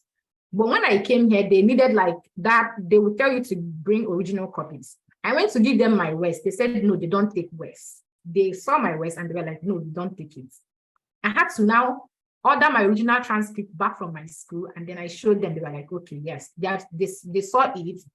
I think they verified from my school and they gave me back the copy. I was even surprised. So it depends. You have to make all of this inquiry. And when a school tells you, oh no, we know what HND is and all of that, don't take it to heart. Move on to the next one. We have more than 5,000 schools in the United States. So you have plenty of options to choose from. And if I'm here, a lot more others are here. Another thing I want to even say now that it came into my mind is everybody's story is different. I mean, Kemi also mentioned that earlier. Someone got system-funded master's program or PhD program. You want to be like them. You just need one solid yes. All of those 10 admissions they will go to one. So you don't have to apply to 100 schools. You just need the one that accepts you, the one that your interests align mostly with. I understand that people want to widen their horizon so that they have more options to choose from. You don't want to limit yourself to one, but yes, apply to a lot of schools, but you must not struggle to get system-funded admission. Or when someone is getting their own, you don't even know what their profile looks like, right? You want to also be like, so just be your own, understand that you have a unique story and find a way to craft it to fit what your goals, let it align with your goals. I hope that I'm making sense. Please, Micah, can we have you to speak on this, please? On your profile, what your profile look like and your experience applying? Yes, okay. It's just to encourage everybody and to even say it here that if maybe I didn't stumble on Amaka's post last year, I'm not sure I would have taken that next step. Because I think I joined the space where she was speaking and I heard her story. I think she was in Nigeria there, and I sent a DM and the whole process started. She was there to guide me and everything. So my profile is actually okay. I finished with the distinction from Abia State Polytechnic. I was best graduating student in my set. My CGPA was 3.73. That was in 2018. Went for youth service in 2019. And I was also a graduate assistant in my NYSC at Rufus Giwa Polytechnic for 1 year, 6 months, because immediately after NYSC, there was no job yet. So I stayed back and I was still lecturing and I was still helping out, despite the fact that I wasn't really getting paid. You understand? That was even one of the reasons why I left. They wanted to retain me, but they were having issues with salary and other things.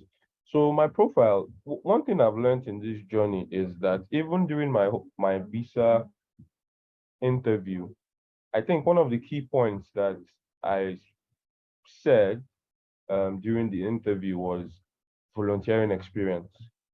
And if I was advising anybody that was still in school or hasn't even entered school yet, I will tell them, try as much as possible to get volunteering experience. Volunteer for a whole lot of things. If you see NGOs doing something, be part of it. If it is community service, do something. Let all these things you're attending, all these things you're doing, as long as you're volunteering and you're helping out society, it's building up your profile.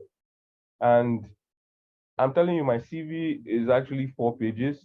Amaka has seen it. And credit to Amaka because I used her CV alongside Ugochukwu Madu, in on Twitter.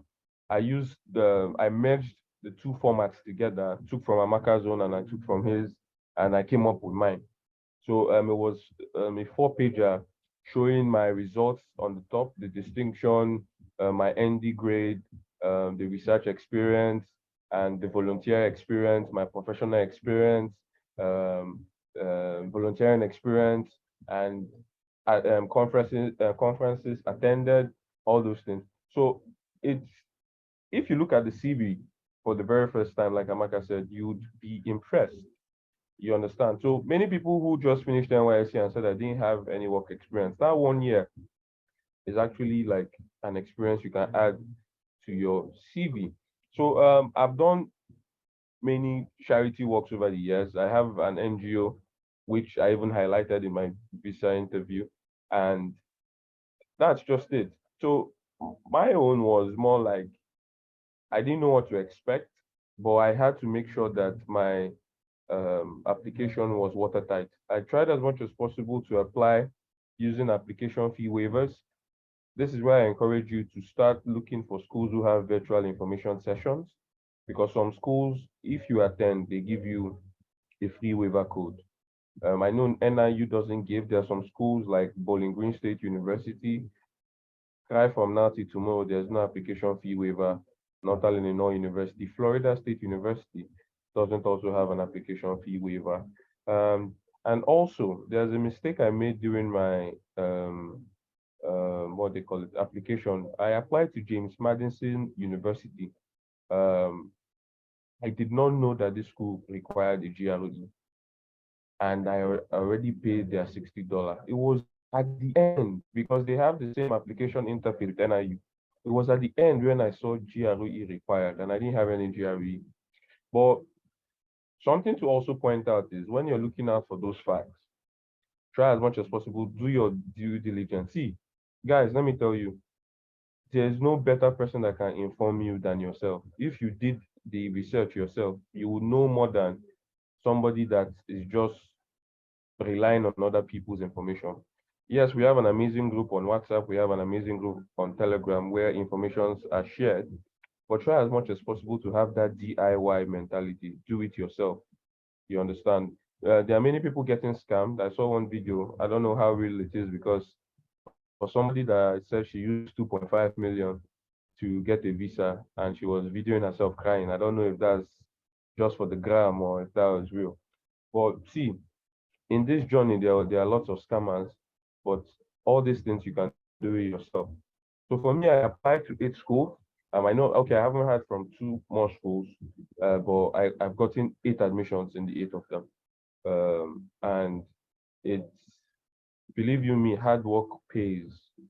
You get, like I said, I started this journey sometime in May. I think my West evaluation was done sometime in June.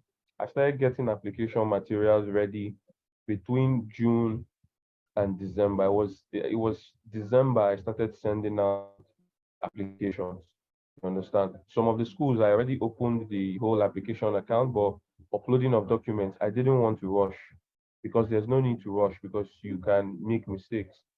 Try as much as possible to get people to look at your material over and over again. My SOP, I think more than 5 people looked at it. I had work colleagues. I think some of them may be on this call. I gave them like, help me review this. My sister is a lawyer. I sent it to her. Help me review. She brought it back. I gave it to someone else again. Look at it. So there are lots of alterations. There are lots of things that went into the process. And at the end of the day, see what God did. It's because it's not by my power, it's not by my might. I give all the glory to God. I even had to start turning some schools down. There was one, instead of them serving me breakfast, I served them the breakfast because at the point when they were interviewing from me, they told me, okay, don't worry, if you're finding it difficult, we can push your funding to spring or next fall. But when I saw that I'd already picked NIU, I had to do a well-detailed mail telling them that I had to go with other options at this time, and they sent a feedback. And in that mail, I even told them they should give the next deserving candidate for that. So in this journey, try as much as possible to be unique in your application. Do not, let's say there are some persons now that will be asking, can I see your CV? Some people would want to use that same format word for word or just tweak it a bit. No, just be unique. You can use someone's format, but you must not necessarily stick to it. But you should know I didn't have a GRE, I didn't have TOEFL, I didn't have IELTS, I didn't have GMAT. I only had my HND, and that was what got okay. I didn't mention I had 4 scholarship offers, um, graduate assistantship from I think 2 or 3 schools, Then there was one even after the visa interview, they gave me it was a $5,000 scholarship or so. So that's just it. Remember to write cold emails to professors. We've highlighted it or we've reiterated this. It's very, very pertinent. It puts your name in their head, I feel. Because there are some schools that will be the ones that will be reaching out to you. So a good place to start your scholarship hunt is getting to know those who are in grad school and which schools have scholarships. Like now, you know that I and Amaka School give scholarships. You know that Kemi School also has scholarship offers. Try as much as possible. I feel on the groups we are, you can start looking for people who have scholarship offers so that you mirror your search to those schools and also do it yourself. Look for schools. Like Amaka said, there are over 5,000 schools in the US. You understand? Believe you me, I don't think I researched up to 100 schools or even 50. There are more because at the end of the day, that group is a gold mine because every information that is there, nobody pays for it. And we try as much as possible to help each other. There are people that review people's SOPs. There are people who look at people's academic CVs. And it's also a motivation that someone that was in this group, I feel that group, the Polytechnic to MSc PhD, there are lots of testimonies that I don't think Amaka has even documented how many testimonies have happened this year alone. And many people have gotten their visas. Many people have gotten admissions with funding. I think someone recently posted on the group, was it yesterday or day before yesterday, that he has gotten admission or he has also gotten funding, something like that. So try as much as possible, ask the relevant questions, ask, do not think your HND is a limitation and try as much as possible to be at the right place at the right time. Like I still reiterate, if I did not join that space call, I don't know, maybe this would be the year that I would have maybe stumbled on something that would have encouraged me. You get, because I knew that with HND, you would have to consider PGD. You get, but look at chemistry story, HND to PhD. It rarely happens, but it does happen. I think there's one person we met sometime last year. Is it Islamiyat? I don't know if I'm getting Yeah, that's an yes. She also got to PhD. I think she had how many? Was it up to 700 scholarship offers, and she settled with Florida State University. So we are living proofs that HND to MSc is possible. HND to PhD is possible. Don't look far again. We are here, and more people are actually going to get it because I know going forward we will still be passing on the message that HND to MSc is possible, HND to PhD is possible. But guys, try as much as possible to build a solid SOP. Your recommendation letter should be watertight. It should be unique. Application fees, just try as much as possible to have a budget. Me, I'm sure I spent more than $500 because not only did I pay for Northern Illinois University, I paid for Bowling Green State University, which was about $75. I paid for Florida State University. I even paid for some schools that required WES evaluation. You understand? So You really tried. 500 for uh, application. I'm I telling you, budgeted 200. I wasn't going to spend I more than did that. budgeted 200, but I went over it. I wasn't going to spend um, more than that. 500. I don't know. It was at the end of the day, looking back, I can It say, was worth it. okay, it was worth it. Yeah, it You is what it understand? is. So that's just it. Like now, I know if people are asking for pointers, like I said, research, don't go far in your application before you see that the school needs GRE. So your cold email should have pointers. This is what I have, this is what I want to do. You can even ask about funding. Is funding available? Is there graduate assistantship? Is that a very good school or good schools will reply to you? Like Amaka was highlighting, I think I applied to University of Missouri, Kansas, is it Kansas City? I had done, thank God that it was an application fee waiver. Thank God. Because after I had submitted everything and it was like 2 or 3 weeks, what I just saw was a mail that your HND is not an equivalent to a this thing. Would you want to apply for a BSc? And I'm like, thank God I didn't pay for this. You understand? So you should try as much as possible to find out. Do not waste the time and effort on schools that do not accept HND. You understand? Your own case could be unique that because of your good grades or your good CV or anything, it could even be you that's like the pioneer. But I Yeah, feel, like yeah, Kemi here. I like am the you, only HND student you see? in my school. So, and that's like Like Exactly, only. same here. first. In You fact, the see? thing is that people don't even know. Like, whenever I tell people here in NIE, they'll be like, oh, you had an HND, how? Like, you You don't. see?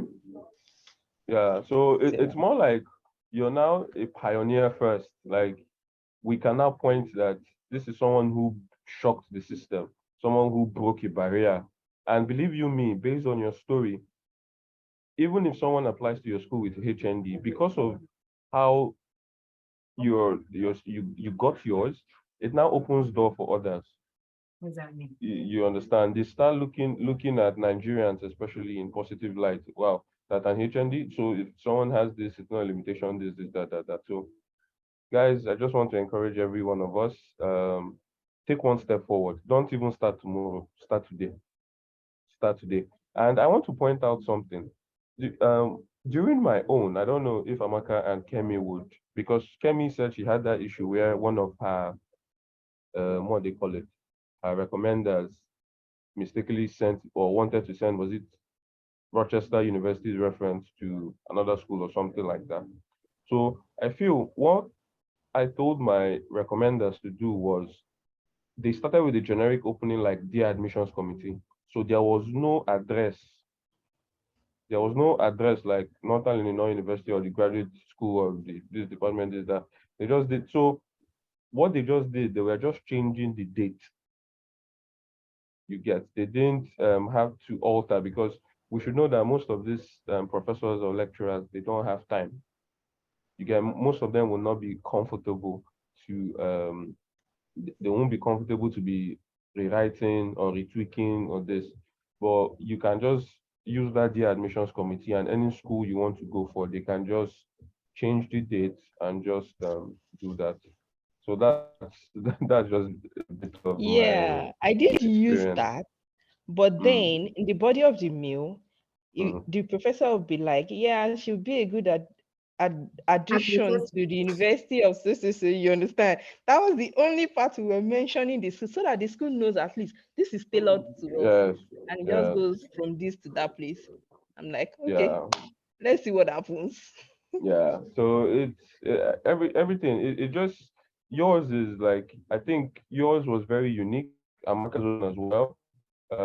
So it's at the end of the day, don't take away the God factor. I know some persons here may not be religious, but as you're going forth in this journey, like we said, rejection is just a phase. It's just all you need is 1 year.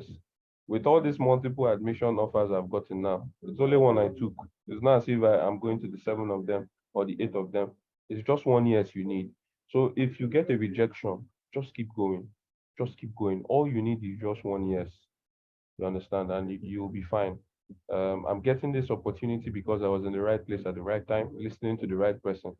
And God bless you, Amaka, because I can't I can't write this story without you in it because it was through you that God gave me this opportunity to actually have this big chance, this big opportunity that 1 year ago or 2 years ago I wouldn't have dreamed of, or I could have just been wishing for. But yeah, it is today. So thank you so much, Amaka. Thank you everyone for listening. Thank you so much, Micah. That was very detailed. And I mean, Micah was just very opportune to be in one of the, I think Twitter meeting, what is this, Twitter Yeah, Spaces or Twitter Spaces, something. yeah. So Yeah. that I was a part of, and I spoke about my experience applying to HND, and a lot more people also applied and also reached out to me, and a lot of them was like who had HND have like applied and they got where they are today. And we didn't really have much time because there are so much more. I just made sure that every person who is going to be speaking or be like a host here had a HND background, just so that to demonstrate that if you have a HND background, there's no limit to what you can achieve. Another thing I want to say, like Kemi have said this, and I also had that from a faculty member here. Whenever you are making inquiry emails, don't use dear sir, please. Don't use dear ma.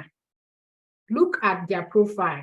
If you don't know how they are, just type their name on Google and type the school they are affiliated to, like institutional affiliation. You're going to see whether they are like associate prof. If they are associate prof, just refer to them as doctor.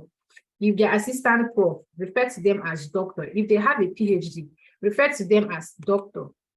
Unless when you see that they are accorded as Professor this, then you can then go ahead and say, dear Professor this.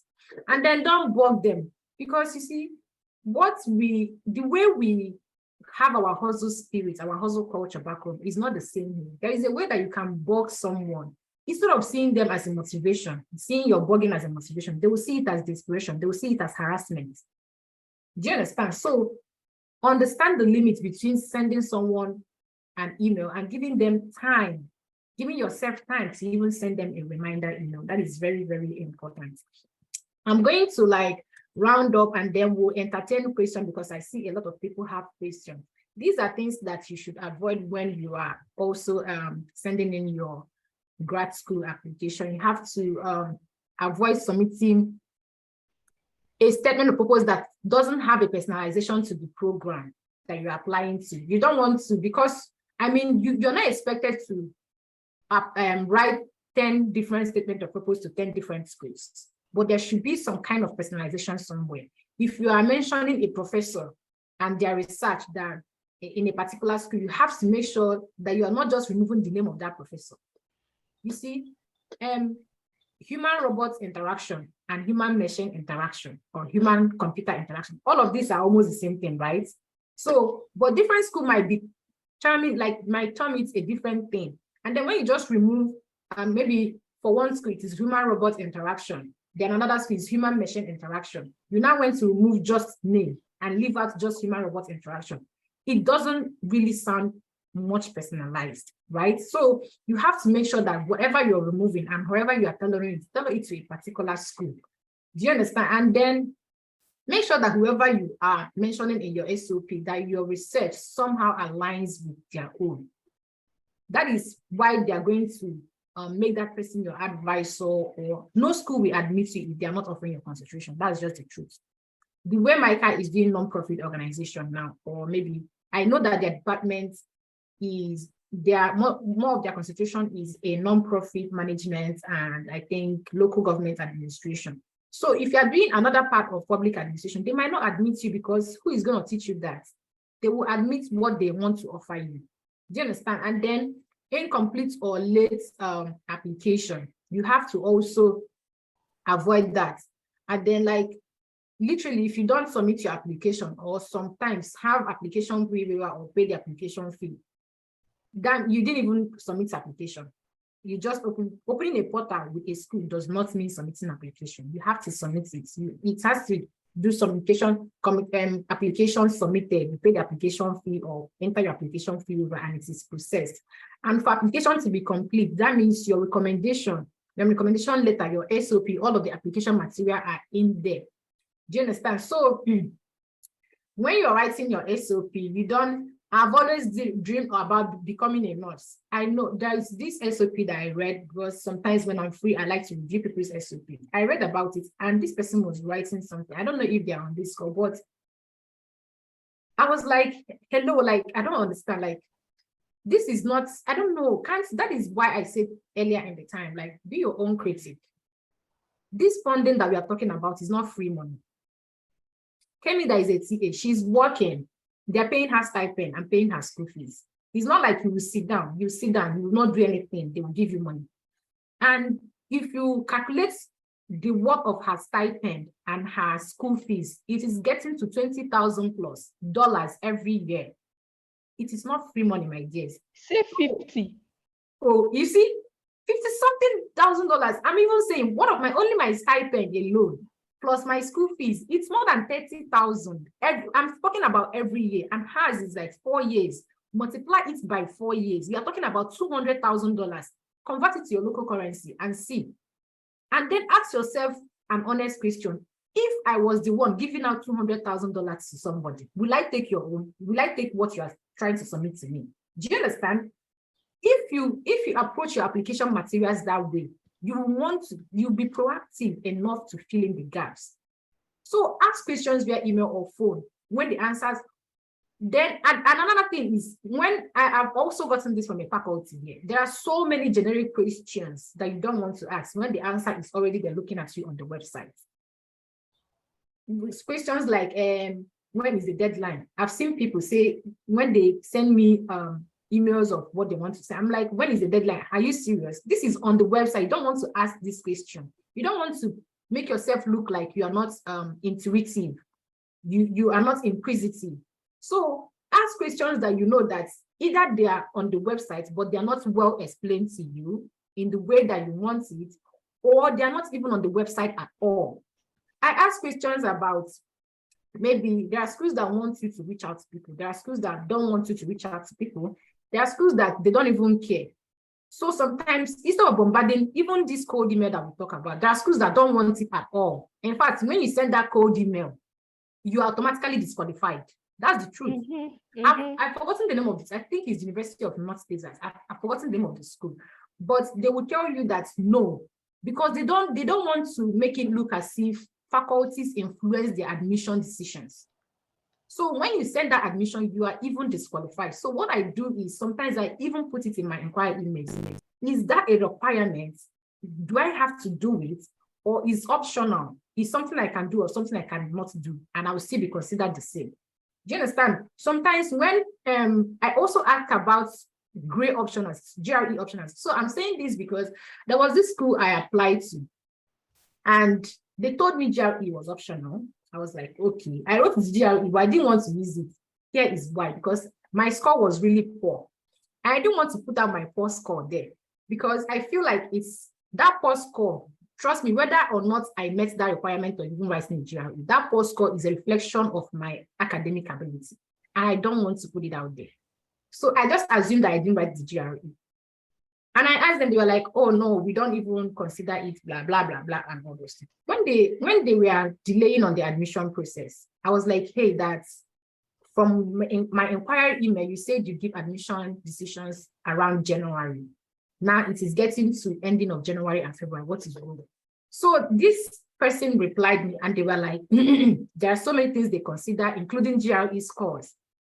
Hello, do you understand? So I was like, but it was optional in the website and all of these things. So make sure you inquire about this. And like Kemi said, sometimes we even like English test.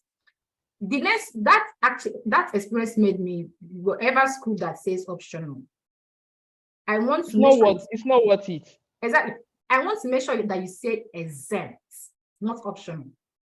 Whatever school that says optional, I want to make sure that I put it out and say, by optional, you mean that at no point during this admission process would this be used as a tiebreaker or consideration for offering admission or financial considerations. That is what I do. I make sure I put it out there. They're going to be like, oh, no. You're in Nigeria. We understand that it's official language. You've been going with this language, blah, blah, blah. That is it. Sometimes I don't even do it. Do you understand? So make sure that your questions are things that, even if they're on the website, you see the examples I gave now, even if they're on the website, you want to make sure that they're clear enough to you. What does optional mean to them? Do you understand? Is it that, oh, whether or not you submit it at some, there are schools that will tell you that whether you submit the GRE or not, you're not going to look at it. Do you understand? If you like, submit, but you're not going to look at it. And that is how they will do it too. Do you understand? So make sure that you look at all of these things. And then Kemi also said this, aggressive emailing about status of application. You ask today, you ask tomorrow. You don't want to bombard these people. The way we understand things are not the way they understand things. Like the way I told people about depression. You see, there are things in fact, I would say a lot of us in Africa are actually depressed from their own definition of depression. Oh, we don't know. Do you understand? That is the truth. From their own definition of depression, from what they feel like this is actual depression. If we go through that kind of test back home, a lot of us are depressed. But we just take it as, oh, it's part of our culture, it's this, it's that. So that same way, culture differs here. There is a way that you email them maybe tomorrow. if you use that same kind of email back home, someone might say, oh my God, this person is really dedicated. They want to just, do you understand, follow me up all of the time to know the status of application. But when you did them, they might see it as, oh my God, this person is harassing me with all these emails, right? And then be patient. So you have to be patient because these universities, it's not one person that makes these decisions. They have to convene. It's a committee. They have to convene and then debate or discuss about your qualification, what it is like, all of the applicants that they have. And then sometimes they even rank it from the best to the maybe people that they can see. And that is why sometimes you see people, they say, oh, you are on our wait list. Maybe you are the second best person, or you are the third best person, or you're the fourth best person. When their first best don't take their offer and turn it down, they are going to go to the second best. That is the way they do it. And that is all. And I understand that. And this is time for questions. We are going to spend maybe like the next 30 minutes answering questions, and that will be the end of this meeting. So the person that I've seen raising their hand up since is Nnamdi. Nnamdi, can you unmute yourself and ask your question, please? Okay, good evening, everyone. Good evening. Nnamdi from Nigeria, obviously from Nigeria anyway. So I've been following you from last year, and I must say that I'm quite impressed. You might not remember, we were classmates at Fedbolio back then. Yeah. So just this year alone, I've been following you anyway. So just this year alone, I have had 2 scholarships, but it wasn't a full scholarship. I'm a film editor, so I've done some cinema jobs. So with that, they actually gave me a scholarship, but not a full scholarship. So my question now is there a pitch you can give to enable you get a full scholarship, or is it does it vary from school to school? So that's just my question. So to answer this, I would say that when I came here, I didn't even come with full funding, right? And then it varied from school to school. Like Kemi mentioned earlier, R1 schools, there are R1 schools, there are R2 schools. And if we just translate it in the way that research means funding, which it actually is, that means that R1 schools have more funding than R2 schools. Another thing is program. Program differs. Micah, his department, the same school, his department was suffocating him with scholarship. When in my own department, like, you would literally, like, it's not enough, right? So all of these things differ from school to school and from program to program. What I would say is that if a school gives you, say, like, waives a huge part of your tuition, that is a good start. With the way a good part of your tuition, I would actually encourage you to come to the United States if you can. Because one thing that I've noticed here is that some departments, some programs, or even hiring departments outside of your academic department, they want to hire people. They want to hire GAs, TAs, ROAs, whatever, office assistants that they can pay, but they want people that are already here. Do you understand? So that is what I usually advise. If you have your tuition, because tuition is the most important thing here. You don't want to be working and using that to pay your tuition. It can be depressing. It can be traumatizing. So if you have most of your tuition or a good part of it waived, I would say if you have the money, you can proceed to come here. Then when you get here, there are so many offices here within the school environment, basically non-academic school, non-academic department that you can go to. And that was what I did. My department gave me a full tuition waiver. They didn't give me GA or anything. I came here with a full tuition waiver. I came with some of my savings, right? So when I got here, I was applying to other departments outside of the school, outside of my department, not outside of the school, outside of my department, and I got my GA.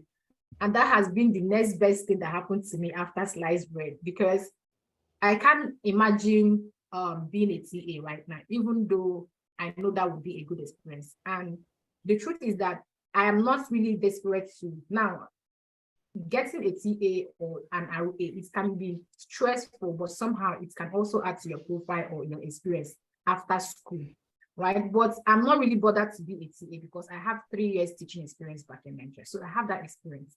And what I'm doing right now in my GA position actually relates more to what I want to practice in the long term, in the long run, right? So if you have your tuition waived, and if you have explored any other means of asking them for extra funding or extra financial assistance and it is not working, I will say try your best and come with your savings. So you can explore other departments outside of your funding or other fellowship outside of the institution. That is also another option. I hope that I answered your question. Yes, thank you very much. Thank you very much. Yeah. So I I have saw a a question. question. A few minutes, please, then you can ask your question. So I saw a question on the group. I didn't want to answer it on the group because it could benefit some other people. So there's somebody that graduated from Apoli, Moshood Abiola Polytechnic, and that person is saying they can't access their transcripts till 5 years after completion or something. So what I would say is this: I have seen the statement of completion, or they call it statement of results in Mapoli, for someone that graduated ND day. That literally is your transcript, because on that statement of results, they have your course, the grading, and every other thing on that statement of results. So you can literally use that as your transcript. So till after your admission, then your school can send, if they don't want to give it to you, then they can send the original to the school in the United States. Yes, thank you so much. The next person that we'll have will be Abubakar. Abubakar, can you unmute yourself and ask the question? Yeah, thank you very much. I have this particular issue. For someone that has a pre-HND, I don't know if we all know what pre-HND is. It means I have a national diploma in another course, but then I switch to, say I have a diploma in electrical and electronics engineering, but then I switch to computer science. I'll go to the computer science as an ND2 student. That means I practically do not have ND1 results. Then I proceeded for HND in computer science, and I have a postgraduate diploma also in cybersecurity. Does that mean the cybersecurity, the postgraduate diploma in cybersecurity covers for the 1 year I don't have in the national diploma? Can I use this transcript? So let me understand you well. You did your ND1 in a different department. Yeah. I have a national diploma in electrical and electronics engineering, but then I switched. No, but then I switched to computer science. Amaka, let me answer the question. Okay, please. I went to I understand what he's saying. So it's good in the note. In the note, they have something they called pre-HND. Okay, yeah, sure. Something like that. So you did, these two courses you did are related. Yeah, they are. You did electrical, you did computer. There are courses in the United States that are called ECE, electrical and computer engineering. Okay. So they are related. You do not have any problem. Okay, so I can use for your HND. Then you proceeded for PGD. You did cybersecurity. You are so fine. You are so in line with each other. Okay. You are going for cybersecurity now. I would only advise that you don't go for cybersecurity. Okay. There's nothing wrong with what you are holding. It's perfect. But do not go for cybersecurity in the United States. Go for computer science. Do your research area or whatever project in cybersecurity. Why am I saying that? If you do cybersecurity, you have limited yourself to just that space. But if you do computer science, you can work as a computer scientist in any place. I understand. You can decide to not work in cybersecurity space again because it's actually going to be very hard for you to get a job. Nobody's going to give you a cybersecurity job in the United States and you're in Nigeria. No one is going to do that. Wow. All right. So do computer science, do information technology, do informatics, but your research area can be in cybersecurity. Perfect. Thank you very much. But I still don't want to use the electrical and electronics engineering, the diploma. No, you I don't can't want to throw use. it off. If you throw it off, it Your means you have a What's going to be 3-year incomplete. HND Okay. Okay. and it's not acceptable. All right. But Thank you there's very much. nothing wrong with that background. It's not. Yeah, I not know. wrong. It's just going to be a bit tedious. It's from Kaduna State to Zamfara. You know, I have to be going up and down. Yeah. For you to get your transcript, maybe. Yeah. But for who would evaluate your transcript, that's not a problem. No problem. I'll merge that. Thank you very much for You're answering your welcome. information. Thank you. Have a lovely day. Hold on. Yeah, you too. So, Ayobami, if you're here, can you ask the question? Yeah, thank you very much. Good evening. Please, can you hear me? I'm sure if you can hear me. Yes, so we are not going to take everybody's question. So if you have questions, we are going to, after Ayobami, we are going to take 3 more questions. So if you think you're not gonna get to you, you can put your question in the chat and maybe Micah or Polyboy or Kim, anybody can help you answer that in the chat, please. Thank you. So Ayobami, can you? Okay, thank you very much. I actually joined late and few minutes I've spent there. I've really gained a lot. And thank you for those replying in the comment section. But I just wish to ask this particular question here. I processing this year. So sorry, I didn't finish from Polytechnic. Sorry if not related to what you're doing. I'm a BSc holder, but a friend of mine sent this to me and I don't take it for granted. And as I joined here, I've really gained a lot, like a lot. So I'm planning on writing my GRE, but to be honest, I really have like little knowledge on how this whole thing works. You understand? So I didn't get that part of writing code emails to professor, the research interest area, how it works together with my course, with my research interest. I need to get that. I just want to get that part right. How do I start the processing? Like from, okay, I had someone talking about sending code emails to professors, and they have to relate to my research interest and then my volunteering experience, my academic CV. I just want you to just touch that part, if not go deep, so not to waste our time, but at least just get understanding. What did you study? I studied microbiology, and I have a second class upper. So initially, yeah. If you want to go for your master's, what? Yes, I would love to go for biomedical science or biology. So what makes you want to study biomedical sciences?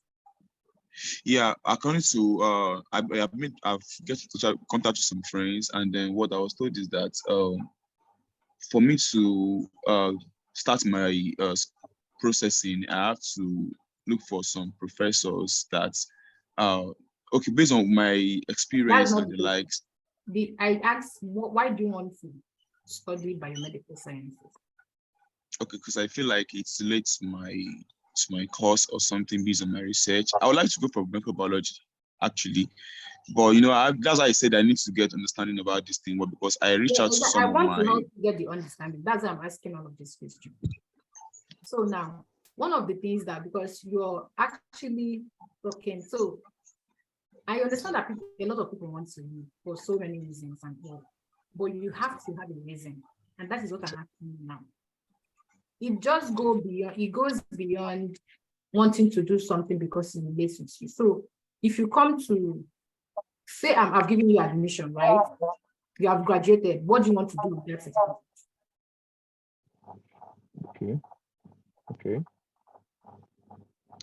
So the first thing you need to do is define what you want. Exactly. You have to identify what you want. So what part of and you must be able to convincingly tell another person.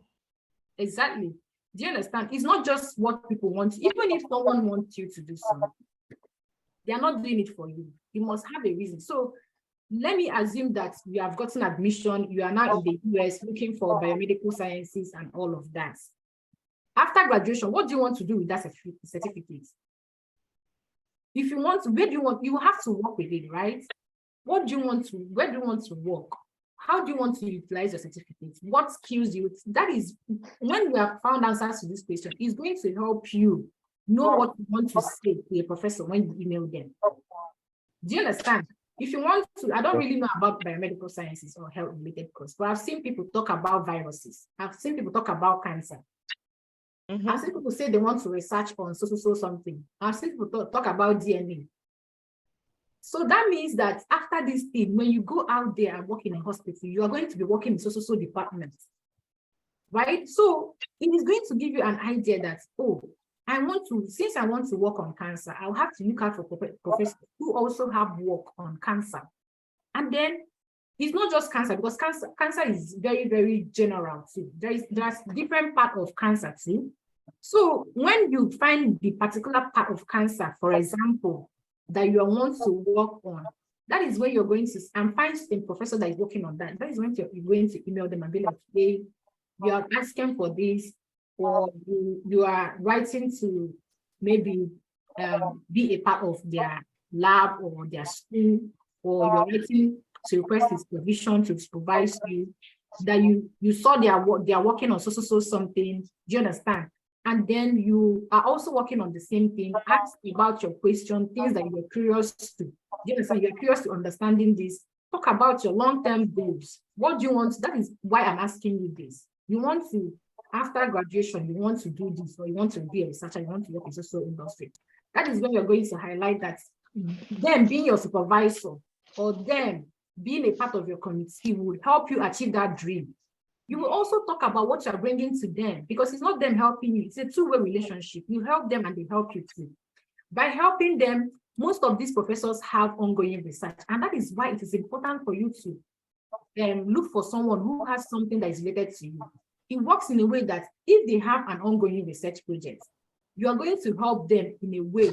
Maybe mostly I've seen people work, I've seen research assistants work in data analysis or data analysis for most professors they are. So when you are working in data analysis for a particular project, for a particular paper, that you're working with a project, and that particular project also aligns with what you want to study in the future, you see that you are getting so much now that when you start your own program or when you start your own career independently, the experience that you've gathered as a research assistant will help you also start on your own.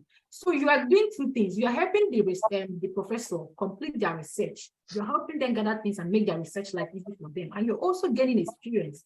And from their own experience, because they are just not your supervisor, they are also your advisor. From their own advice and their experience, you're going to learn mistakes, just like we are doing right here. You're going to learn a lot of things, tips and tricks that will help you also navigate your own career journey. I don't know if you understand it. That is how all of this. Yes, I understand. I understand. Yes, please. So even if someone told you to study something, you must have something for yourself. I mean, if you're a graduate student, you must have a mind of your own. You must be very inquisitive. You must want to do research. You must have a mind of your own, because you are coming. The US is not where you want to come and someone is telling you what to do. You must have a mind. Hello, can you hear me? Okay, actually, this is it. I'm a cloud engineer, cloud DevOps engineer. So the thing is that, okay, the plan is just okay because of the So you just want to cross and then divert to your this thing. He said he's a cloud developer. That's what I'm saying now. So his intention is like he wants to do something that is related to his this thing. When he comes to the United States and doing that, he now cross over to cloud developer. Let me tell you something. The world is evolving. There is a way that you can merge your technical skill with even the health skill. If you don't want to do anything related to biomedical engineering, as long as you're a cloud developer, you have proven number of years of experience. Go for it. You don't need to apply to biomedical sciences. I'm concerned why he wants to apply for biomedical whatever again. That's the thing. If you don't, if you're established in this field. I'm making inquiries actually, just trying to gather my. I'm just going to. Yeah, I understand you. You know what? You're a cloud developer. Exactly. You are one of the hottest person in the United States. Why do you want to do biomedical engineering? What do you want to go and do in biomedical whatever? I don't understand. Your skill, what you have is like all these oil companies. So now what you should do is this: get certification that shows that this person can work well in this space. and then go to school that has cloud whatever thing in their IT department or in their informatics department or in their computer science department. They will assign you bridge courses at the worst. Like, okay, if you're going to be here, you're going to have to do this programming language, that programming language. Okay. That's the Okay. worst. Okay. And from there, you are good. But if you are doing this already, I would advise you look for schools that do masters in IT and go there. They would literally be looking for somebody that wants to do TA for cloud computing. Cloud computing is not easy. I have a guy in my class that does cloud computing. If he's presenting, we look like dummies. Like everybody just like, when he's done and says any question, we're like, no, you're fine. We don't understand what you're doing. So just do your thing. Do you understand? If you don't want to do biomedical, don't use it as a bridge. Don't. Okay. Thanks for the exactly. Thank you very much. So who else do we have that raised their hands? So after so many questions about GP. Amaka, so many questions. GP, CGPA. Yeah. If you have lower credits, because I feel like that is where the questions will be coming from. I think that. If you have a low CGPA, look for some other experiences. Look for some other stuff that you can use to compensate for your low CGPA. See, let me tell you, you cannot eat your cake and have it. Let's just be serious here. You cannot eat your cake and have it by not having a good CGPA, not having any certification, not having anything to boost you, not having any certification, not having a good working experience, not having a good volunteering experience. This is not a charity organization. It's not a charity work they are doing. Hello, let's be serious. I understand some people want to be like, hey, we want to come in from that victim perspective. Please don't do that to yourself. That is why I say be your first critic. If you can be honest enough to be your first critic with yourself, this is what it does to you. It helps you in a way that you understand your pitfalls. And for all of you that you are worried about your CGPA, that means you already know that there is a pitfall. The next question would be, how do I improve? You cannot go back to school and correct your CGPA, but you can do some other things. You can enroll in a lot of courses. If you want to go into maybe computer science or IT, and you want to go into software engineering or web development, and your HND result in computer science is shaky, it's like 2.5. Do you understand? Or 2.99, all those let my people go. Or you mistakenly like drops, that kind of thing. You want to go to Coursera. There are so many courses. There is DataCamp, there is Udemy courses. You go and look for courses that will complement your skill, that will tell them, hey, even if I didn't do well in class, this is what I've been doing to correct. Because see, a lot of us understand there is so many things that can happen while we are schooling.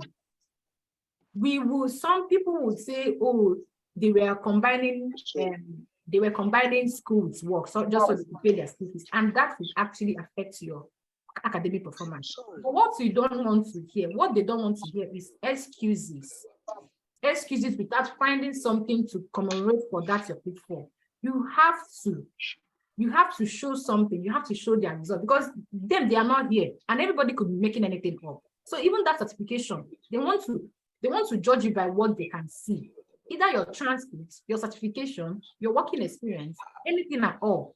So I'm talking to everybody that has a low CGPA. Go to Coursera, apply for a financial aid. I'm going to put up a video on how to apply for a financial aid, or you can go to YouTube and search it. If you're on this journey, you must have a DIY mentality. Micah have said it. You must not wait for us, because I'm doing this. It's funny when you see students in this journey, Amaka, and they say, can you send me list of schools that accept HND? And I'm like, really? Do you understand? All this information, you're still looking for a list? I'm talking for myself. You see, when I was in Nigeria, I always think that people in America, that they are too busy. You see someone that you are friends with, they will now go to America, they will forget, they will no longer communicate with you. This place is You have to be busy. You don't, like, time is money, literally. I'm doing this thing because it's summer. When the semester opens, I barely have that time. Trust me. So you cannot wait for me. And that is why I tell people that come to me for personal mentorship, I tell people I don't offer personal mentorship. I can put out information generally to the platform and allow you to make use of that information.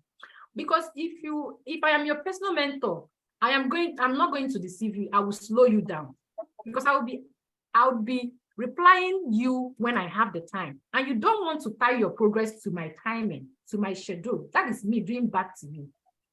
So if you take the information I have now, you go out there. Google is free, YouTube is free. Go to this thing, look for how to apply for financial aid on Coursera. Now that I thought about it, I know people there are videos, 1001 videos there. Look for it, apply for your own financial aid on Coursera. It takes about 15 days. When it comes through, start now and start taking all those courses. When you have them, put it on your CV, add a link that they can see the certificates you've done. That is a better way to make up for your low CGPA. I'm not going to kid you. Honestly, for all of you that have low CGPA, if you are doing computation, because there are people that maybe their courses are not really something that they can do projects to. Maybe like computer science, you can do some projects, you can add your GitHub link to prove that you've done something that can make up for your CGPA. But all of these biomedical sciences, communication, there is so many communication courses there on Coursera. There are so many like courses on biomedical science, a lot. There is nothing. Just believe me. Just believe that there is nothing that you can ever think now that someone has not ever thought of. So if you have low CGPA too, you could look to schools that accept low CGPA lesser than 3. There are schools like that. Most historically Black colleges and universities kind of accept lower CGPA, but they would now ask you compulsorily for GRE, for this.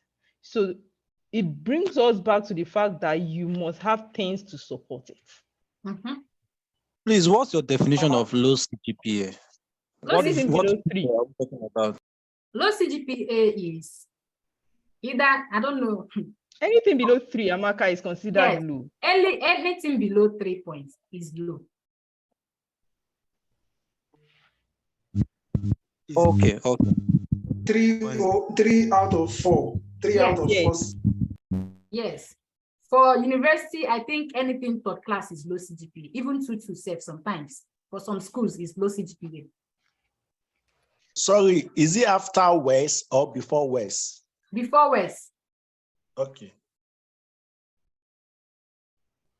Because West will actually improve your results. So before West, anything like that, and some school, even if they will accept your West, we even want your raw transfer before even the West for some schools. Please, for this West, I want to ask a question. Do we need to open a domiciliary account to be able to register for it, or we use our Naira account? You don't need to. Then for GRE too, you can pay in Naira. You can't pay in Naira for West. So you can't pay in Naira for most of these things, but there are virtual platforms that I know Binance. That helps in paying. Flutterwave. Okay. A lot of them. Just Google apps or platforms like Flutterwave. You understand? There are so many of them that you can use to make payments. You just have to fund them in Naira and they will make the payments for you in dollar. Okay, my last question is this, because I got rejected like 3 days ago. My rejection was because of I did technology. That is, my degree is a technological degree. That's just what they said. So they said I should look for a school that offers technology. What did you do? It was actually West Virginia University. I applied to their petroleum engineering. I studied petroleum engineering actually. Petroleum engineering. But the school I went to is like Petroleum Training Institute.